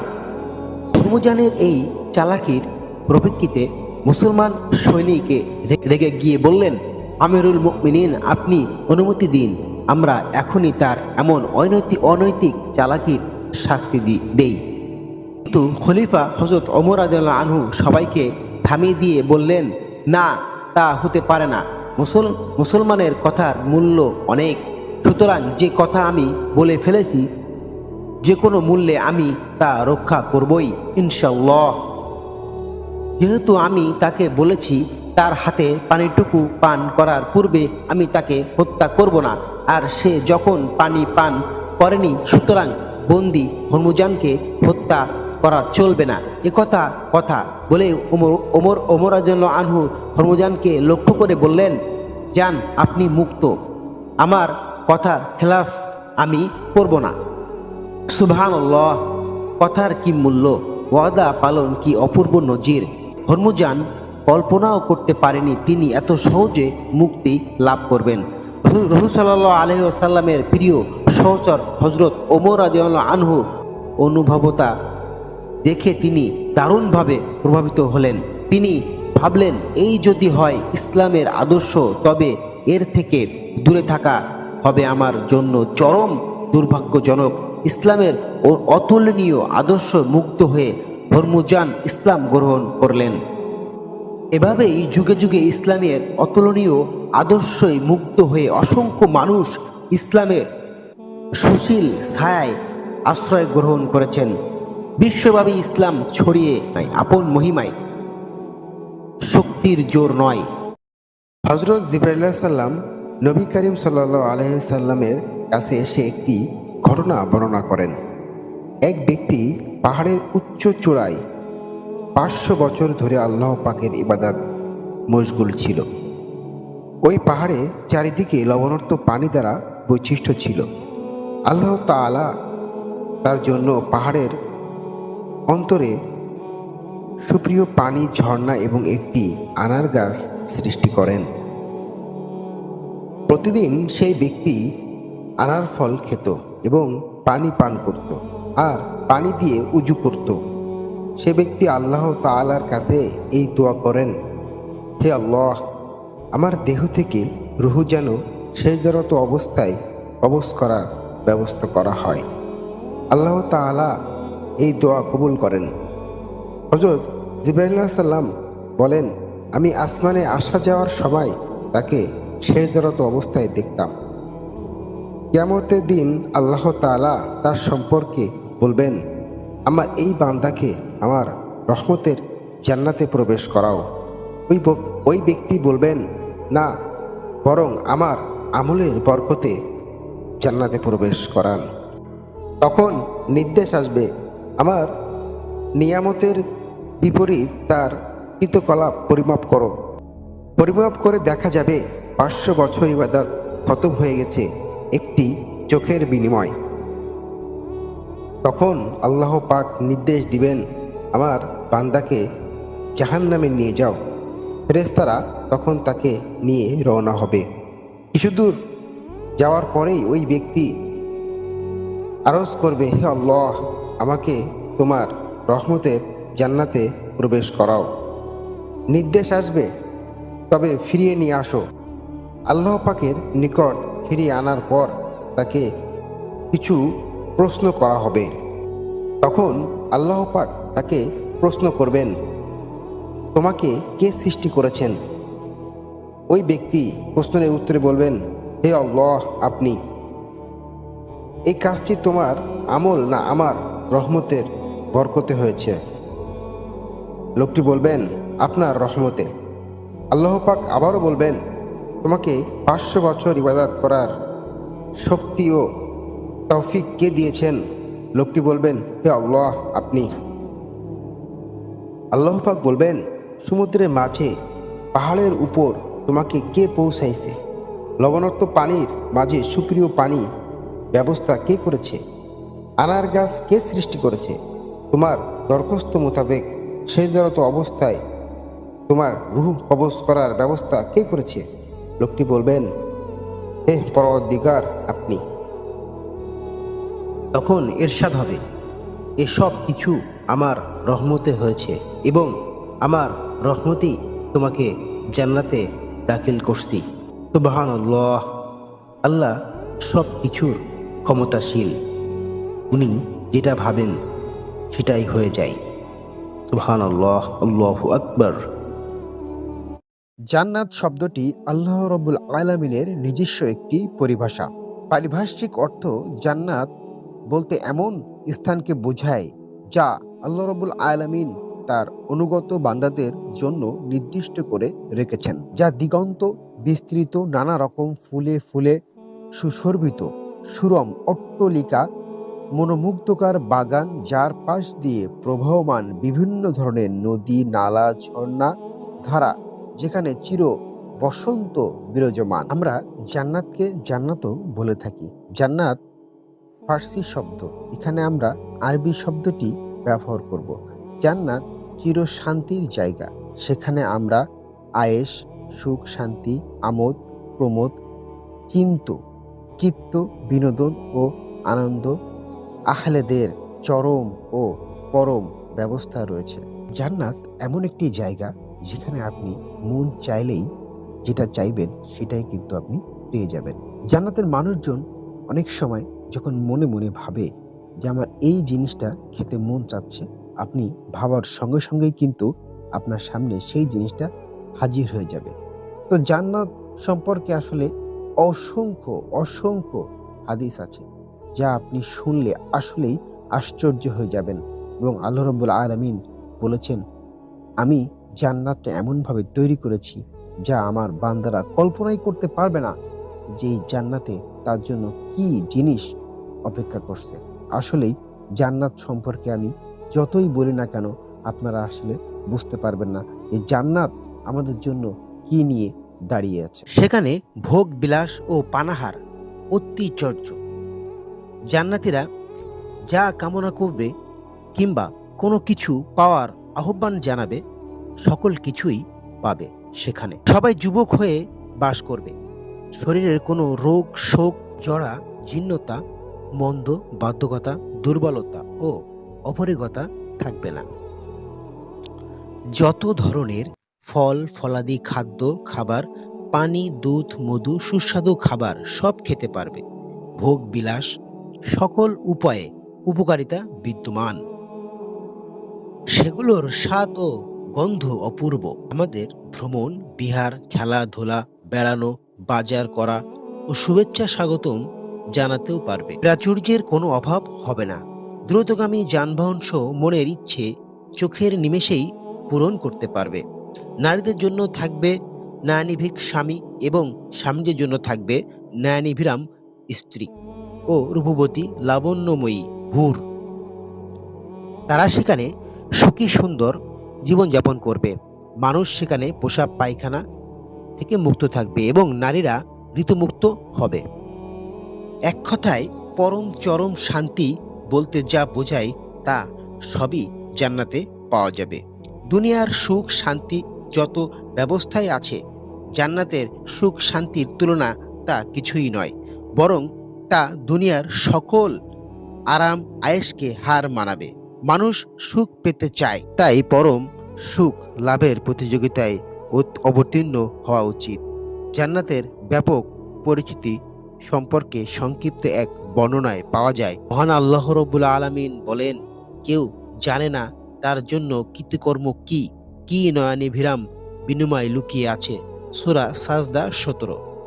আবু হুরায়রা রাদিয়াল্লাহু আনহু থেকে বর্ণিত, রাসূল সাল্লাল্লাহু আলাইহি ওয়াসাল্লাম বলেন, মহান আল্লাহ রাব্বুল আলামিন ইরশাদ করেন, আমি আমার নেক বান্দাদের জন্য এমন নিয়ামত তৈরি করে রেখেছি যা কোনো চক্ষু দেখেনি, কোনো কান শোনেনি এবং এমনকি কোনো মানুষ তা কল্পনাও করতে পারে না। এরপর তিনি বলেন, তাহলে এই আয়াতটি পড়ো, যার অর্থ হলো কেউ জানে না তার জন্য কি কি নয়ানিভিরাম বিনিময় লুকিয়ে আছে। মেয়ে ঝকমকে নতুন একটি আইফোন কিনলো। শুধু তাই নয়, সাথে স্ক্রিন প্রোটেক্টর এবং সুন্দর একটি কাভারও কিনলো। সে তার বাবাকে ফোনটি দেখালো। অতঃপর তার বাবা মেয়েটিকে জিজ্ঞাসা করলো, খুবই সুন্দর মোবাইলটা, কত দিয়ে কিনেছো? মেয়েটি বলল, বাবা এই তো 50,000 টাকা দিয়ে কিনেছি। 1200 টাকা দিয়ে কাভার আর 200 টাকা দিয়ে স্ক্রিন প্রোটেক্টরও কিনেছি। বাবা তখন বলল, আচ্ছা তুমি কেন কাভার এবং স্ক্রিন প্রোটেক্টর কিনলে? তুমি তো চাইলে আরও 1400 টাকা সেভ করতে পারতে। তখন মেয়েটি বলল, বাবা আমি 50,000 টাকা দিয়ে মোবাইল কিনতে পারলাম, আর সুরক্ষার জন্য 1400 টাকা খরচ করতে পারবো না? আর এই কভারের কারণেই ফোনটি আরও সুন্দর দেখাচ্ছে। এবার বাবা বলল, এটা কি অ্যাপেল কোম্পানি জন্য অপমান নয়? তারা কি যথেষ্ট সুরক্ষা ব্যবস্থা করে ফোনটি তৈরি করেনি? মেয়ে তখন বলল, না বাবা, তারা নিজেরাই পরামর্শ দিয়েছে যেন আমরা স্ক্রিন প্রোটেক্টর এবং কাভার ব্যবহার করি, তাতে ফোনটি সুরক্ষিত থাকবে। আর ফোনটার কোনো ক্ষতিও হোক তা আমি চাইও না। বাবা তখন বলল, এটার কারণ কি? ফোনটি সৌন্দর্য কমাবে না বাড়াবে? মেয়েটি বলল, না না না না বাবা, সৌন্দর্য আরও বাড়িয়ে দিচ্ছে। এরপর বাবা তার মেয়ের দিকে তাকালেন এবং ভালোবাসা মাখা একটি হাসি দিয়ে বললেন, আমার মেয়ে, তুমি জানো আমি তোমাকে অনেক ভালোবাসি। তুমি ফোনটা কিনতে 50,000 টাকা খরচ করলে এবং আরও 1400 টাকা খরচ করলে এর সুরক্ষার জন্য, খুব ভালো। কিন্তু তুমি কি জানো, তোমার খুব সুন্দর করে সৃষ্টি করেছেন এবং তোমাকে নির্দেশও দিয়েছেন তোমার সুরক্ষার জন্য কভার অর্থ হিজাব পরিধান করার জন্য, মহান আল্লাহ তাআলা।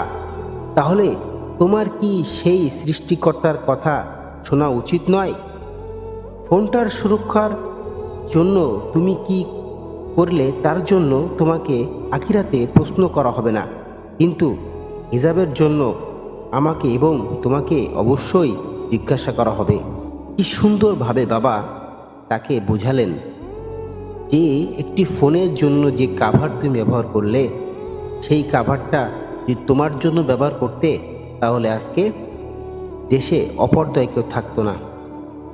যাই হোক বন্ধুরা, সবাই ভালো থাকবেন। প্রত্যেকেরই পর্দা করা উচিত এবং নিজেকে সুরক্ষা রাখার জন্য অবশ্যই আমাদেরকে পর্দা করা উচিত। হযরত মুহাম্মদ সাল্লাল্লাহু আলাইহি ওয়াসাল্লামের শৈশবের কাহিনী সম্পর্কে বর্ণনা করব। প্রায় 1400 বছর আগে আরবের মরুভূমিতে অবস্থিত মক্কা শহরে জন্মগ্রহণ করেন মানবতার মুক্তি দিশারি আমাদের প্রিয় নবী হযরত মুহাম্মদ সাল্লাল্লাহু আলাইহি ওয়াসাল্লাম। তার জীবনের শুরু থেকেই ছিল ব্যতিক্রমী ও শিক্ষানয়ী। তার শৈশবের ঘটনাগুলোতে আমরা দেখতে পাই ধৈর্য, নৈতিকতা ও আল্লাহর বিশেষ রহমত। হযরত মুহাম্মদ সাল্লাল্লাহু আলাইহি ওয়াসাল্লাম এর জীবনে এর জন্ম হয় 570 খ্রিস্টাব্দে রবিউল আওয়াল মাসের 12 তারিখে। তিনি জন্মগ্রহণ করেন এমন সময়ে যখন আরবের মানুষ জাহিলিয়াত নিমজ্জিত ছিল। তাদের মধ্যে মূর্তি পূজা, অবিচার এবং অজ্ঞাত ছিল সাধারণ বিষয়। তার জন্মের 6 মাস আগে তার পিতা আব্দুল্লাহ ইন্তিকাল করেন। তাই তিনি পৃথিবীর আলো দেখার আগেই পিতৃহীন হন। তার মা আমেনা কোলে তিনি জন্মগ্রহণ করেন। পরিবারের সবাই মিলে তার নাম রাখলেন মুহাম্মদ, যার অর্থ অত্যন্ত প্রশংসিত। আরবের রীতি অনুযায়ী ধর্মীয় শিশুদের শহরের দূষণ থেকে দূর মরুভূমির বিশুদ্ধ পরিবেশে লালন পালনের জন্য নিয়ে যেতেন। শিশু মুহাম্মদ সাল্লাল্লাহু আলাইহি ওয়াসাল্লামকে লালন পালনের দায়িত্ব নেন হালিমা সাদিয়া। হালিমা বর্ণনা করেন যে মুহাম্মদ সাল্লাল্লাহু আলাইহি ওয়াসাল্লামকে গ্রহণ করার পর থেকেই তার জীবনে আশ্চর্য পরিবর্তন আসতে শুরু করে। তার দুধ দহনের জন্য যে উঠোনি ছিল, তার হঠাৎ করে বেশি দুধ দিতে শুরু করে। তাদের ক্ষেতের ফসল আগের চেয়ে ভালো হতে লাগলো, এমনকি তাদের পরিবারেও শান্তি ফিরে আসে। শৈশবের একটি বিস্ময়ময় ঘটনা, হালিমা যখন মুহাম্মদ সাল্লাল্লাহু আলাইহি ওয়াসাল্লামকে লালন পালন করেছিলেন, তখন একটি বিশেষ ঘটনা ঘটে। একদিন শিশু মুহাম্মদ তার দুধ ভাইদের সঙ্গে মাঠে খেলছিলেন। হঠাৎ তার ভয়ে দৌড়ে বাড়ি ফিরে আসে এবং বলে, দুটি সাদা পোশাকধারী মানুষ মুহাম্মদকে মাটিতে শুয়ে তার বুকের কিছু করছে। হালিমা দৌড়ে গিয়ে দেখেন মুহাম্মদ সাল্লাল্লাহু আলাইহি সাল্লাম ঠিক আছেন।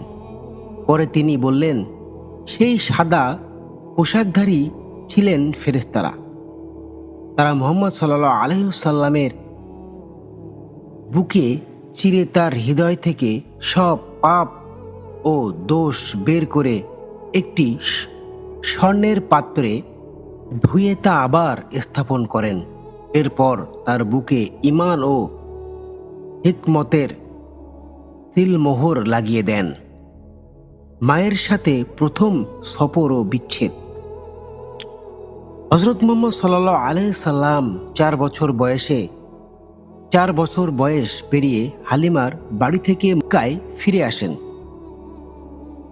তখন তার মা আমেনা তাকে নিয়ে মদিনায় তার নানার বাড়িতে যান, যেখানে কয়েকদিন কাটানোর পর মক্কায় ফেরার পথে আবওয়া নামক স্থানে তার মা অসুস্থ হয়ে ইন্তেকাল করেন। এ সময় মুহাম্মদ সাল্লাল্লাহু আলাইহি সাল্লাম ছিলেন মাত্র 6 বছর বয়সের। এভাবেই তিনি পিতৃহীন হওয়ার পাশাপাশি মাতৃহীনও হলেন। এরপর তার দাদা আব্দুল্লাহ মুতাল্লিব তাকে নিজের কাছে রাখেন। তিনি মুহাম্মদকে অত্যন্ত ভালোবাসতেন, কিন্তু মাত্র 2 বছর পর তার দাদাও ইন্তেকাল করেন। তবুও মুহাম্মদ সাল্লাল্লাহু আলাইহি সাল্লামের দায়িত্ব নেন তার চাচা আবু তালেব। চাচা আবু তালেব ছিলেন একজন সম্মানিত ব্যবসায়ী। তিনি মুহাম্মদ সাল্লাল্লাহু আলাইহি সাল্লামকে নিজের সন্তানের মতো ভালোবাসতেন। তার সঙ্গে মুহাম্মদ সাল্লাল্লাহু আলাইহি সাল্লাম বড় হতে থাকেন। চাচার গৃহ থেকেই তিনি ধীরে ধীরে সততা, মহানুভবিতা এবং আত্মবিশ্বাসের শিক্ষা পান। একবার চাচার সঙ্গে মুহাম্মদ সাল্লাল্লাহু আলাইহি সাল্লাম ব্যবসার কাজের উদ্দেশ্যে যাত্রা শুরু করেন। এই সফরে তিনি অনেক কিছু শেখেন এবং বাণিজ্যের প্রাথমিক জ্ঞান লাভ করেন। এ সফরে তিনি খ্রিস্টান সন্ন্যাসীর সঙ্গে সাক্ষাৎ করেন। বাহিরা মুহাম্মদ সাল্লাল্লাহু আলাইহি সাল্লামের মধ্যে নবুয়তের আলামত দেখে বললেন, এই শিশুটি একদিন মহানবী হবে, তাকে সবসময় সুরক্ষিত রাখুন। শৈশবের বিশেষ গুণবলী। হযরত মুহাম্মদ সাল্লাল্লাহু আলাইহি সাল্লামের শৈশব থেকেই কিছু গুণবলী স্পষ্ট হয়ে ওঠে, যা অন্য শিশুদের মধ্যে দেখা যেত না। সততা ও আমানতদারিতা। তিনি কখনো মিথ্যা বলতেন না। সবাই তাকে আলামিন বা বিশ্বাসত বলে ডাকত। মহানবিতা ও দয়া। তিনি পশু পাখি এমনকি গরিব মানুষদের প্রতি অত্যন্ত দয়ালু ছিলেন। কঠোর পরিশ্রমের মানসিকতা। ছোটবেলা থেকেই তিনি মেষ পালনের কাজ করতেন এবং নিজের শ্রম দিয়ে জীবিকা নির্বাহ করতেন। হযরত মুহাম্মদ সাল্লাল্লাহু আলাইহি সাল্লামের শৈশবে আমাদের শেখায় যে জীবনের যে কোনো কঠিন পরিস্থিতিতে ধৈর্য ধরতে হবে। আল্লাহর প্রতি আস্থা রাখলে সব কিছুই ভালো হয়। তার শৈশব আমাদের অনুপ্রেরণা, যা সততা, দয়া এবং ধৈর্যের গুরুত্ব শেখায়। এই গল্প থেকে আমরা যেটা শিক্ষা অর্জন করতে পারি সেটা হচ্ছে আমাদের জীবনের পরিবর্তন। আমাদের বাচ্চারা বা শিশুরা জন্মগ্রহণের পর থেকেই তাদেরকে কিছু ইসলামিক শিক্ষা অর্জন করা আমাদের উচিত, বা ইসলামিক শিক্ষা দেওয়া আমাদের উচিত। হযরত মুহাম্মদ সাল্লাল্লাহু আলাইহি সাল্লামের শৈশব জীবনটা কেমন ছিল, শিক্ষণীয় জিনিসগুলো দেখে দেখে আমাদেরকে শিক্ষা গ্রহণ করা উচিত যে আমাদের বাচ্চা কাচ্চারা শৈশবের প্রত্যেকটা মুহূর্ত তাদেরকে শিক্ষণীয় করে তুলতে হবে। হযরত মুহাম্মদ সাল্লাল্লাহু আলাইহি সাল্লামের কৈশোর ও যুবক বয়সের জীবন সম্পর্কে আমরা এখন জানব। শৈশবের কঠিন পরিস্থিতিতে পেরিয়ে হযরত মুহাম্মদ সাল্লাল্লাহু আলাইহি সাল্লাম এর কৈশোরের জীবন আরও বিস্ময়কর ছিল। এ সময়ে তিনি এমন গুণাবলী অর্জন করেন যা তাকে তার সমাজের একজন মহান ব্যক্তিত্ব হিসাবে পরিচিত দেয়। কঠোর পরিশ্রম ও মেষ পালন। কিশোর বয়সে তিনি চাচা আব্দুল মুতালেবের সঙ্গে থাকতেন। পরিবারের আর্থিক কষ্ট ছিল, তাই তিনি ছোটবেলা থেকেই কাজ শুরু করেন। তিনি মক্কার আশেপাশে মেষ পালনের কাজ করতেন। এই কাজ তার মধ্যে ধৈর্য, দায়িত্ববোধ এবং প্রকৃতির সঙ্গে ঘনিষ্ঠতা তৈরি করেন। তিনি বলেন, আল্লাহর পক্ষ থেকে সব নবী এক সময় মেষ পালন করেছেন। সততা ও আমানত দারিতা। মহানবী সাল্লাল্লাহু আলাইহি ওয়াসাল্লাম ছোটবেলা থেকেই সততার উদাহরণ ছিলেন। তিনি কখনো মিথ্যা বলতেন না এবং কাউকে ধোঁকা দিতেন না। মক্কার লোকেরা তাকে আলামিন বা বিশ্বস্ত বলে ডাকত। একবার একজন মক্কার ধনী ব্যক্তি তাকে কিছু পণ্য বেচার জন্য দিয়েছিলেন। মুহাম্মদ সাল্লাল্লাহু আলাইহি ওয়াসাল্লাম সঠিক দামে তা বিক্রয় করেন এবং পুরো আয় মালিককে ফেরত দেন। এই সততার জন্য মানুষ তার প্রতি গভীর আস্থা রাখত।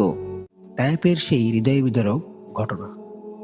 রাসূল সাল্লাল্লাহু আলাইহি ওয়াসাল্লাম ইসলামের দাওয়াত পৌঁছে দিতে মক্কার বাইরে গিয়ে বিভিন্ন স্থানে মানুষকে ইসলামের দিকে আহ্বান করতেন।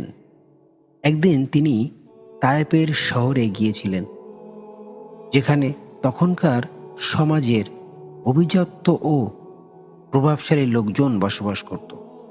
রাসূল সাল্লাল্লাহু আলাইহি ওয়াসাল্লাম তাদের কাছে গিয়ে ইসলামের দাওয়াত দিলেন, কিন্তু তারা তার কথায় কোনো গুরুত্ব দিলেন না, বরং তাকে উপহাস করে তাকে মিথ্যাবাদী বলে আখ্যাত দিলেন। তারা এতটাই নিষ্ঠুর হয়ে উঠল যে রাসূল সাল্লাল্লাহু আলাইহি ওয়াসাল্লামকে শহর থেকে বের করে দেওয়ার জন্য শিশুদের জড়ো করল। তারা রাসূল সাল্লাল্লাহু আলাইহি ওয়াসাল্লামের দিকে পাথর নিক্ষেপ করতে লাগলো। এমনকি তার জুতাও রক্তে ভিজে গিয়েছিল। এক পর্যায়ে তিনি অত্যন্ত ক্লান্ত হয়ে একটি বাগানের পাশে আশ্রয় নিলেন। এমন দুঃখজনক অবস্থায় রাসূল সাল্লাল্লাহু আলাইহি ওয়াসাল্লাম আল্লাহর কাছে দোয়া করলেন, হে আল্লাহ, আমি যদি তোমার সন্তুষ্টি অর্জন করতে পারি তবে এ কষ্ট আমার জন্য তুচ্ছ। হে আল্লাহ, এদের তুমি হিদায়াত দাও, কারণ এরা জানে না যে আমি কে। এই কথাগুলো আল্লাহর প্রতি রাসূল সাল্লাল্লাহু আলাইহি ওয়াসাল্লামের অসীম ভালোবাসা ও ধৈর্যের পরিচয় বহন করে। অতঃপর তায়েফের এই ঘটনার কয়েক বছর পর সেখান থেকে ইসলামের জন্য কিছু মহান সাহাবী বেরিয়ে আসেন, যারা ইসলামের পতাকাকে আরো উঁচুতে তুলে ধরেন। এটি প্রমাণ করে যে মানুষের হৃদয়ে পরিবর্তন আনতে সময় লাগে এবং দোয়া ও ধৈর্য সব কিছুর চেয়ে শক্তিশালী। এই গল্প থেকে আমরা কি শিক্ষা অর্জন করতে পারি? এই গল্প আমাদেরকে শেখায় ধৈর্যের গুরুত্ব, আমার মাহাত্ম্য এবং দাওয়াতের কাজ কখনো হতাশ না হওয়ার শিক্ষা। রাসূল সাল্লাল্লাহু আলাইহি ওয়াসাল্লামের জীবনে এই অংশ শুনে অনেকের চোখে পানিও চলে আসতে পারে, কারণ এটি মানবতার প্রতি তার অপর ভালোবাসা ও আল্লাহর প্রতি গভীর ঈমান এক বিরল উদাহরণ।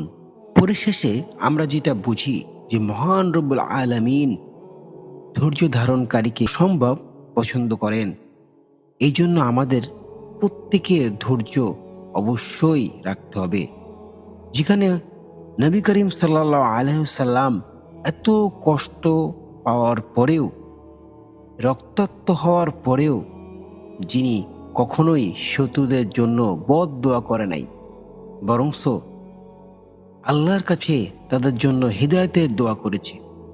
এই জন্য আমরা অবশ্যই কারোর সাথে খারাপ আচরণ হয়ে গেলে তার জন্য বদদোয়া থেকে বিরত থাকি, বরঞ্চ তার জন্য আমরা সর্বদা হিদায়াতের দোয়া করতে পারি। তার কারণ ওই মানুষগুলো যখন সেই খারাপ কাজ থেকে বিরত হয়ে ভালো হয়ে চলে আসবে, তখনই প্রকৃত মানুষ হয়ে দাঁড়াবে। মহানবী হযরত মুহাম্মদ সাল্লাল্লাহু আলাইহি ওয়াসাল্লামের জীবনের আরেকটি অত্যন্ত গুরুত্বপূর্ণ এবং শিক্ষণীয় ঘটনা হলো সাদকা ও সততার উদাহরণ। কাবা শরীফের পুনর্নির্মাণ ও হাজরে সাওয়াদ স্থাপনের ঘটনা। কাবা শরীফ পুনর্নির্মাণ ও হাজরে সাদআ স্থাপনের ঘটনা। কাবা শরীফে একবার বন্যা হয়, যার ফলে কাবার দেওয়াল কিছুটা ক্ষতিগ্রস্ত হয়। তখন মক্কার কুরাইশ গোত্রসমূহ একত্র হয়ে সিদ্ধান্ত নেয় তারা কাবা পুনর্নির্মাণ করবেন। কাজ শুরু হয় এবং গোত্রের সবাই এতে অংশগ্রহণ করে। কিন্তু হাজরে সাদোয়া পবিত্র কালো পাথর স্থাপনের সময় বিরোধ দেখা দেয়। হাজরে সাওয়াত কাবার একটি গুরুত্বপূর্ণ অংশ এবং এটি পুনরায় স্থাপনের সম্মান পেতে প্রতিটা গোত্রের আগ্রহী ছিল। এই বিরোধ এমন পর্যায়ে পৌঁছাইছিল যে রক্তপাতের আশঙ্কাও দেখা দেয়। সমস্যার সমাধান কিভাবে হবে? মক্কা নেতারা একমত হন যে কাবার চত্বরে যিনি প্রথম প্রবেশ করবেন তিনি এই সমস্যার সমাধান করবেন। আল্লাহর ইচ্ছায় সবার আগেই প্রবেশ করেন হযরত মুহাম্মদ সাল্লাল্লাহু আলাইহি ওয়াসাল্লাম, যখন তার বয়স ছিল প্রায় ৩৫ বছর। তার সততা এবং বিচক্ষণতার জন্য তাকে সবাই আল আমিন, বিশ্বস্ত নামে ডাকত এবং তার সিদ্ধান্ত সবাই আস্থা রাখত। মহানবী সাল্লাল্লাহু আলাইহি সাল্লামের বিচক্ষণ সমাধান দিলেন। মহানবী সাল্লাল্লাহু আলাইহি সাল্লাম সবাইকে শান্ত করেন এবং একটি চাদর নিয়ে আসতে বললেন। এরপর তিনি হাজরে সাওয়াতকে চাদরের উপর রাখেন এবং প্রতিটি গোত্রের প্রধানকে চাদরের কোণা ধরে তা উত্তোলন করতে বললেন। পাথরটির নির্ধারিত স্থানে নিয়ে যাওয়ার পর তিনি নিজ হাতে সেটা স্থাপন করলেন। এই ঘটনার শিক্ষা হলো বিচক্ষণতা ও নেতৃত্ব। মহানবী সাল্লাল্লাহু আলাইহি সাল্লামের কৌশল ও নেতৃত্ব গুণাবলী এই ঘটনার প্রকাশিত হয়েছে। সমঝোতার উদাহরণ। সবার মতামতকে সম্মান জানিয়ে তিনি সমস্যার সমাধান করেন। মানবতার প্রতি ভালোবাসা। তিনি এমন একটি সমাধান দেন যা কারোর প্রতি অবিচার করেননি এবং সমঝোতা এড়িয়ে সবাইকে একত্রিত করেছে। এবং সততার গুরুত্ব। তার সততা ও বিশ্বাস ত্যাগের কারণে সবাই তার সিদ্ধান্ত মেনে নিয়েছিল। এই গল্প শুধু মহানবী সাল্লাল্লাহু আলাইহি সাল্লামের জীবনের একটি গুরুত্বপূর্ণ ঘটনা নয়, বরং এটি মানব সমাজের একতা, শান্তি ও ন্যায় বিচারের একটি সুন্দর দৃষ্টান্ত। আমিন। দর্শক বন্ধু, সবাই ভালো থাকবেন। এই গল্প থেকে আমরা যেটা শিক্ষা অর্জন করলাম সেটা হচ্ছে সর্বদা মহান রব্বুল আলামিনের সত্য এবং মহান রব্বুল আলামিনের শিক্ষা অনুযায়ী হযরত ইব্রাহিম আলাইহিস সালাম ও তার পিতা আজারের গল্প, সত্য ও ভ্রান্ত সংঘাত। হযরত ইব্রাহিম আলাইহিস সালাম ছিলেন আল্লাহর একজন মহান নবী, যিনি তাওহীদ, এক আল্লাহর প্রতি বিশ্বাস বার্তা প্রচার করতেন। কিন্তু তার জন্ম এমন এক সমাজে হয়েছিল যেখানে মূর্তি পূজা ছিল। তার নিজের পিতা আজার ছিলেন একজন মূর্তি নির্মাতা। এই গল্প পিতার ইব্রাহিম আলাইহিস সালামের ভালোবাসা, সত্যের প্রতি তার দৃঢ় এবং আল্লাহর উপর তার অগাধ বিশ্বাসের চমৎকার উদাহরণ। সমাজের বাস্তবতা ও পিতার বিশ্বাস। ইব্রাহিম আলাইহিস সালাম ছোটবেলা থেকেই তাওহীদের প্রতি বিশ্বাস ছিলেন। তিনি আকাশ, চাঁদ এবং সূর্যের দিকে তাকিয়ে উপলব্ধি করেছিলেন যে এগুলো আল্লাহর সৃষ্টি আর একমাত্র আল্লাহ সর্বশক্তিমান। কিন্তু তার সমাজের লোকেরা মূর্তি পূজা করত। তাদের বিশ্বাস ছিল যে এই মূর্তিগুলাই তাদের রক্ষাকারী। তার পিতা আজহার নিজেই মূর্তি তৈরি করতেন এবং সেগুলো বিক্রিও করতেন। ইব্রাহিম আলাইহিস সালাম তার পিতার প্রতি গভীর শ্রদ্ধাশীল ছিলেন, কিন্তু তিনি মূর্তি পূজার বিষয়টি মেনে নিতে পারছিলেন না। তিনি একদিন তার পিতার কাছে বললেন, হে আমার পিতা, আপনি কেন এমন কিছু পূজা করেন যা আপনার কোনো উপকার বা ক্ষতি করতে পারে না? আপনি কেন শয়তানের পথে অনুসরণ করছেন? আমি এমন এক জ্ঞান পেয়েছি যা আপনি পাননি। সঠিক পথে চলুন, আমি আপনাকে সঠিক পথে পরিচালিত করব। সূরা মায়দা 41-45।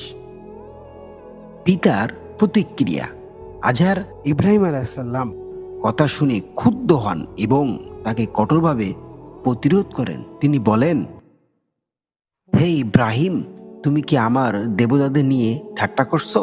তুমি যদি এর থেকে বিরত না হও তবে আমি তোমাকে পাথর মেরে হত্যা করব। তুমি আমার কাছ থেকে দূরে সরে যাও। সূরা মায়েদা 46। ইব্রাহিম আলাইসাল্লাম এর ধৈর্য ও ভালোবাসা পিতার প্রতি এমন ছিল, ইব্রাহিম আলাইসাল্লাম তার পিতার এই রুক্ষ ভাষা সত্ত্বেও নম্রতা বজায় রাখেন। তিনি বলেন, হে আমার পিতা, আমি আপনার জন্য ক্ষমা প্রার্থনা করব এবং আমার প্রভুর কাছে দোয়া করব যেন তিনি আপনাকে সঠিক পথে পরিচালিত করে। সূরা মায়েদা 47। ইব্রাহিম আলাইসাল্লাম তার পিতার জন্য দোয়া করতে থাকেন এবং আল্লাহর কাছে প্রার্থনা করেন যাতে তার পিতার সঠিক পথে ফিরে আসেন। কিন্তু আজহার নিজের অবস্থান পরিবর্তন করেননি এবং মূর্তি পূজায় লিপ্ত রইল। সমাজের চ্যালেঞ্জ এবং সত্য প্রচার এমন ছিল যে ইব্রাহিম আলাইসাল্লাম শুধু তার পিতার সাথেই নয়, পুরো সমাজের বিরুদ্ধে একা দাঁড়িয়েছিলেন। তিনি একদিন মূর্তি পূজা অবান্তরতা প্রমাণ করার জন্য একটি পরিকল্পনা করেন। তিনি শহরের প্রধান মন্দিরে গিয়ে সব মূর্তি ভেঙে ফেললেন, শুধু বড় মূর্তিটি রেখে দেন। তিনি বড় মূর্তির গলায় কুড়াল ঝুলিয়ে দেন। যখন লোকেরা ফিরে এসে মূর্তিগুলো ভাঙা অবস্থায় দেখে, তখন তারা ভীষণ রাগান্বিত হয়ে জিজ্ঞাসা করেন, এটা কে করেছে? ইব্রাহিম আলাইসাল্লাম জবাব দেন, বড় মূর্তিটি করেছে। আপনারা যদি বিশ্বাস করেন তবে তাকে জিজ্ঞাসা করেন। এ কথা শুনে লোকেরা লজ্জিত হয়, কারণ তারা জানে মূর্তিগুলো কথা বলতে বা কিছু করতে সক্ষম নয়। কিন্তু তাদের অহংকার ও মূর্তি পূজার প্রতি অন্ধ বিশ্বাসের কারণে তারা ইব্রাহিম আলাইসাল্লামকে আগুনে পুড়িয়ে হত্যা করার পরিকল্পনা করে। আল্লাহর সাহায্য কেমন ছিল একটু ভেবে দেখি আমরা। তারা ইব্রাহিম আলাইসাল্লামকে একটি বিশাল আগুনে ফেলে দেওয়া হয়, কিন্তু আল্লাহ তার প্রতি রহমত করেন এবং আগুনকে আদেশ দেন, হে আগুন, ঠান্ডা হয়ে যাও এবং ইব্রাহিমের জনস শান্তিময় হও। সূরা আল আম্বিয়া 69। আগুন ইব্রাহিম আলাইসাল্লামকে কোনো ক্ষতিই করতে পারেনি। এই অলৌকিক ঘটনা দেখে অনেক লোক তার প্রতি বিশ্বাস স্থাপন করে, যদিও তার পিতা এবং অনেক লোক তাওহীদ গ্রহণ করেনি। শিক্ষণীয় বিষয়গুলো আমরা একটু যদি ভেবে দেখি। 1 নম্বরে, পিতার প্রতি শ্রদ্ধা। ইব্রাহিম আলাইসাল্লাম তার পিতার প্রতি ভালোবাসা ও শ্রদ্ধা প্রদর্শন করতে যদিও তার পিতা মূর্তি পূজায় লিপ্ত ছিলেন। 2 নম্বর, সত্যের প্রতি অটল থাকা। তিনি একা পুরো সমাজের বিরুদ্ধে দাঁড়িয়ে সত্য প্রচার করেছিলেন, যেটা কিন্তু আসলে খুব অসম্ভব ছিল। 3 নম্বর, ধৈর্য ও নম্রতা। কঠিন পরিস্থিতিতেও তিনি শক্ত ও ধৈর্যশীল ছিলেন এবং সর্বদা আল্লাহর প্রতি বিশ্বাস তার ছিল। 4 নম্বর হচ্ছে আল্লাহর প্রতি বিশ্বাস। আল্লাহর উপর বিশ্বাস রাখার ফলে তিনি বড় থেকে বড় বিপদেও রক্ষা পেয়েছেন। হযরত ইব্রাহিম আলাইসাল্লাম এর এই কাহিনী আমাদের শেখায় যে প্রচার করতে হলে ধৈর্য, নম্রতা এবং দৃঢ় বিশ্বাস থাকা আবশ্যক। মা বাবার প্রতি ভালোবাসা ও তাদের জন্য দোয়া করাও অত্যন্ত গুরুত্বপূর্ণ, কারণ আল্লাহ পিতামাতার প্রতি দায়িত্ব পালনের বিশেষ গুরুত্ব দিয়েছেন। মহানবী হযরত মুহাম্মদ সাল্লাল্লাহু আলাইহি ওয়াসাল্লামের জীবনের আরেকটি অত্যন্ত গুরুত্বপূর্ণ এবং শিক্ষণীয় ঘটনা হলো সাদকা ও সততার উদাহরণ। কাবা শরীফের পুনর্নির্মাণ ও হাজরে সাওয়াদ স্থাপনের ঘটনা। কাবা শরীফ পুনর্নির্মাণ ও হাজরে সাদআ স্থাপনের ঘটনা। কাবা শরীফে একবার বন্যা হয়, যার ফলে কাবার দেওয়াল কিছুটা ক্ষতিগ্রস্ত হয়। তখন মক্কার কুরাইশ গোত্রসমূহ একত্র হয়ে সিদ্ধান্ত নেয় তারা কাবা পুনর্নির্মাণ করবেন। কাজ শুরু হয় এবং গোত্রের সবাই এতে অংশগ্রহণ করে, কিন্তু হাজরে সাদওয়া পবিত্র কালো পাথর স্থাপনের সময় বিরোধ দেখা দেয়। হাজরে সাওয়াত কাবার একটি গুরুত্বপূর্ণ অংশ এবং এটি পুনরায় স্থাপনের সম্মান পেতে প্রতিটা গোত্রের আগ্রহী ছিল। এই বিরোধ এমন পর্যায়ে পৌঁছাইছিল যে রক্তপাতের আশঙ্কাও দেখা দেয়। সমস্যার সমাধান কিভাবে হবে? মক্কা নেতারা একমত হন যে কাবার চত্বরে যিনি প্রথম প্রবেশ করবেন তিনি এই সমস্যার সমাধান করবেন। আল্লাহর ইচ্ছায় সবার আগেই প্রবেশ করেন হযরত মুহাম্মদ সাল্লাল্লাহু আলাইহি ওয়াসাল্লাম, যখন তার বয়স ছিল প্রায় ৩৫ বছর। তার সততা এবং বিচক্ষণতার জন্য তাকে সবাই আল আমিন, বিশ্বস্ত নামে ডাকত এবং তার সিদ্ধান্ত সবাই আস্থা রাখত। মহানবী সাল্লাল্লাহু আলাইহি সাল্লামের বিচক্ষণ সমাধান দিলেন। মহানবী সাল্লাল্লাহু আলাইহি সাল্লাম সবাইকে শান্ত করেন এবং একটি চাদর নিয়ে আসতে বললেন। এরপর তিনি হাজরে সাওয়াতকে চাদরের উপর রাখেন এবং প্রতিটি গোত্রের প্রধানকে চাদরের কোণা ধরে তা উত্তোলন করতে বললেন। পাথরটির নির্ধারিত স্থানে নিয়ে যাওয়ার পর তিনি নিজ হাতে সেটা স্থাপন করলেন। এই ঘটনার শিক্ষা হলো বিচক্ষণতা ও নেতৃত্ব। মহানবী সাল্লাল্লাহু আলাইহি সাল্লামের কৌশল ও নেতৃত্ব গুণাবলী এই ঘটনার প্রকাশিত হয়েছে। সমঝোতার উদাহরণ। সবার মতামতকে সম্মান জানিয়ে তিনি সমস্যার সমাধান করেন।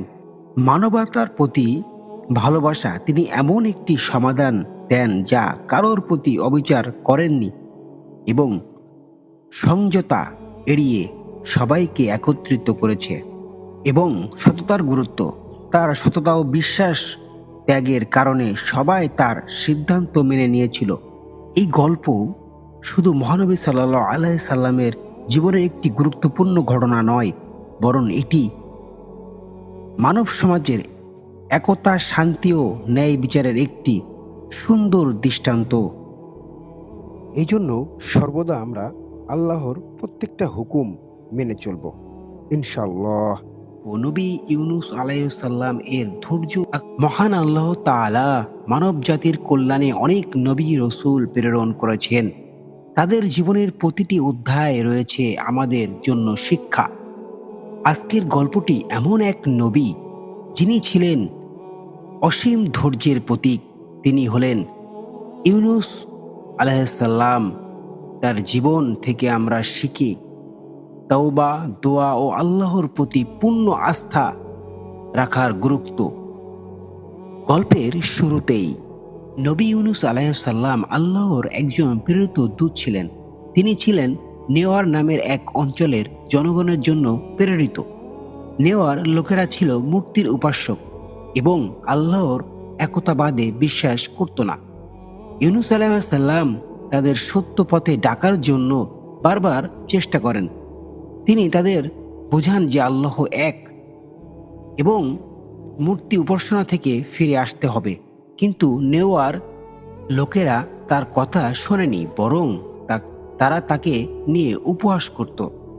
ধৈর্যের পরীক্ষা ছিল এমন যে অনেক বছর ধরে চেষ্টা করেও সফল না হতে পেরে ইউনুস আলাইহিস সালাম রেগে গিয়ে শহর ছেড়ে চলে যান।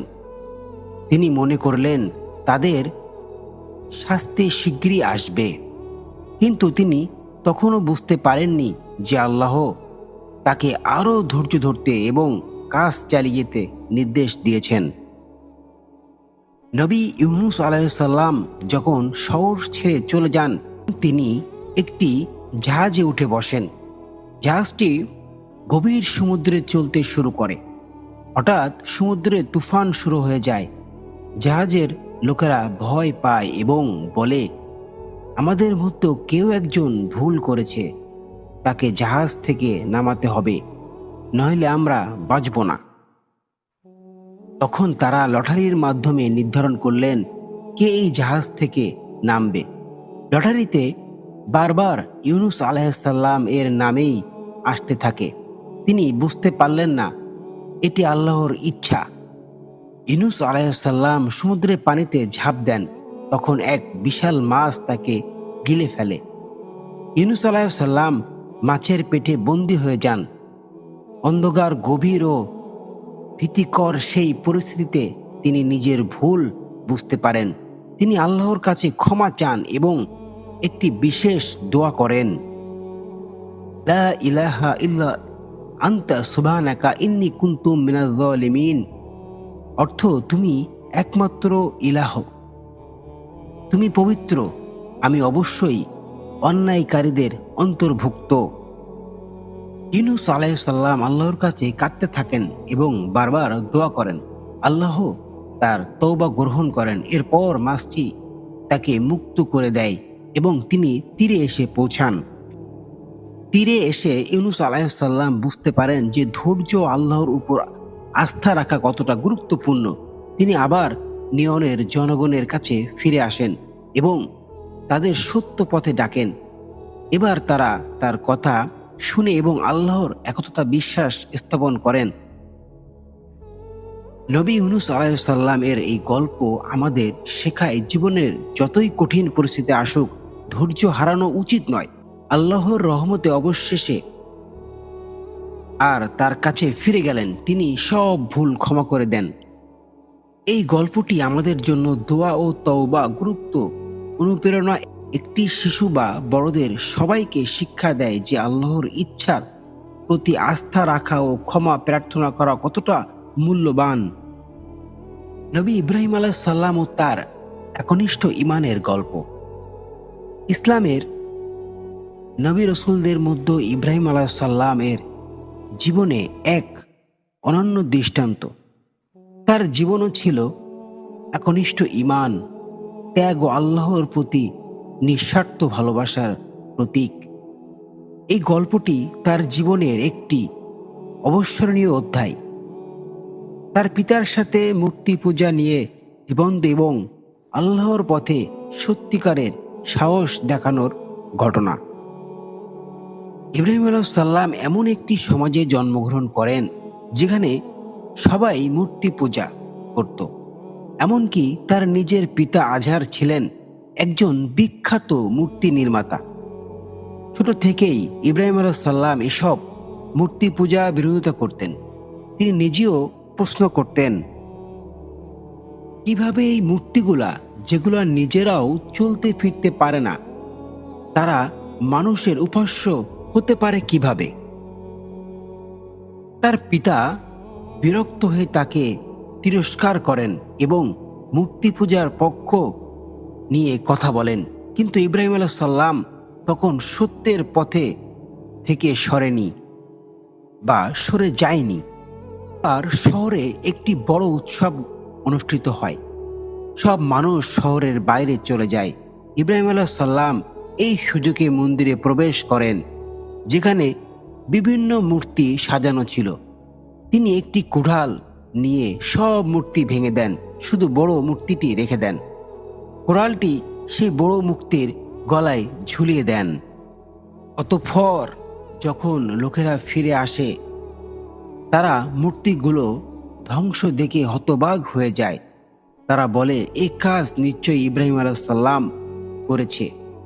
সে তো আমাদের উপাস্য নিয়ে তিরস্কার করে। আর তারা এটাও বলে যে ইব্রাহিম তো আমাদের সাথে উৎসবে যায়নি, ইব্রাহিম তো এখানেই ছিল, আর এই কাজ মনে হয় ইব্রাহিমই করেছে। যাও, ইব্রাহিমকে খুঁজে ডেকে আনো। অতঃপর তাকে ডেকে এনে জিজ্ঞাসা করা হয়, তুমি কি আমাদের মূর্তিগুলো ভেঙেছ?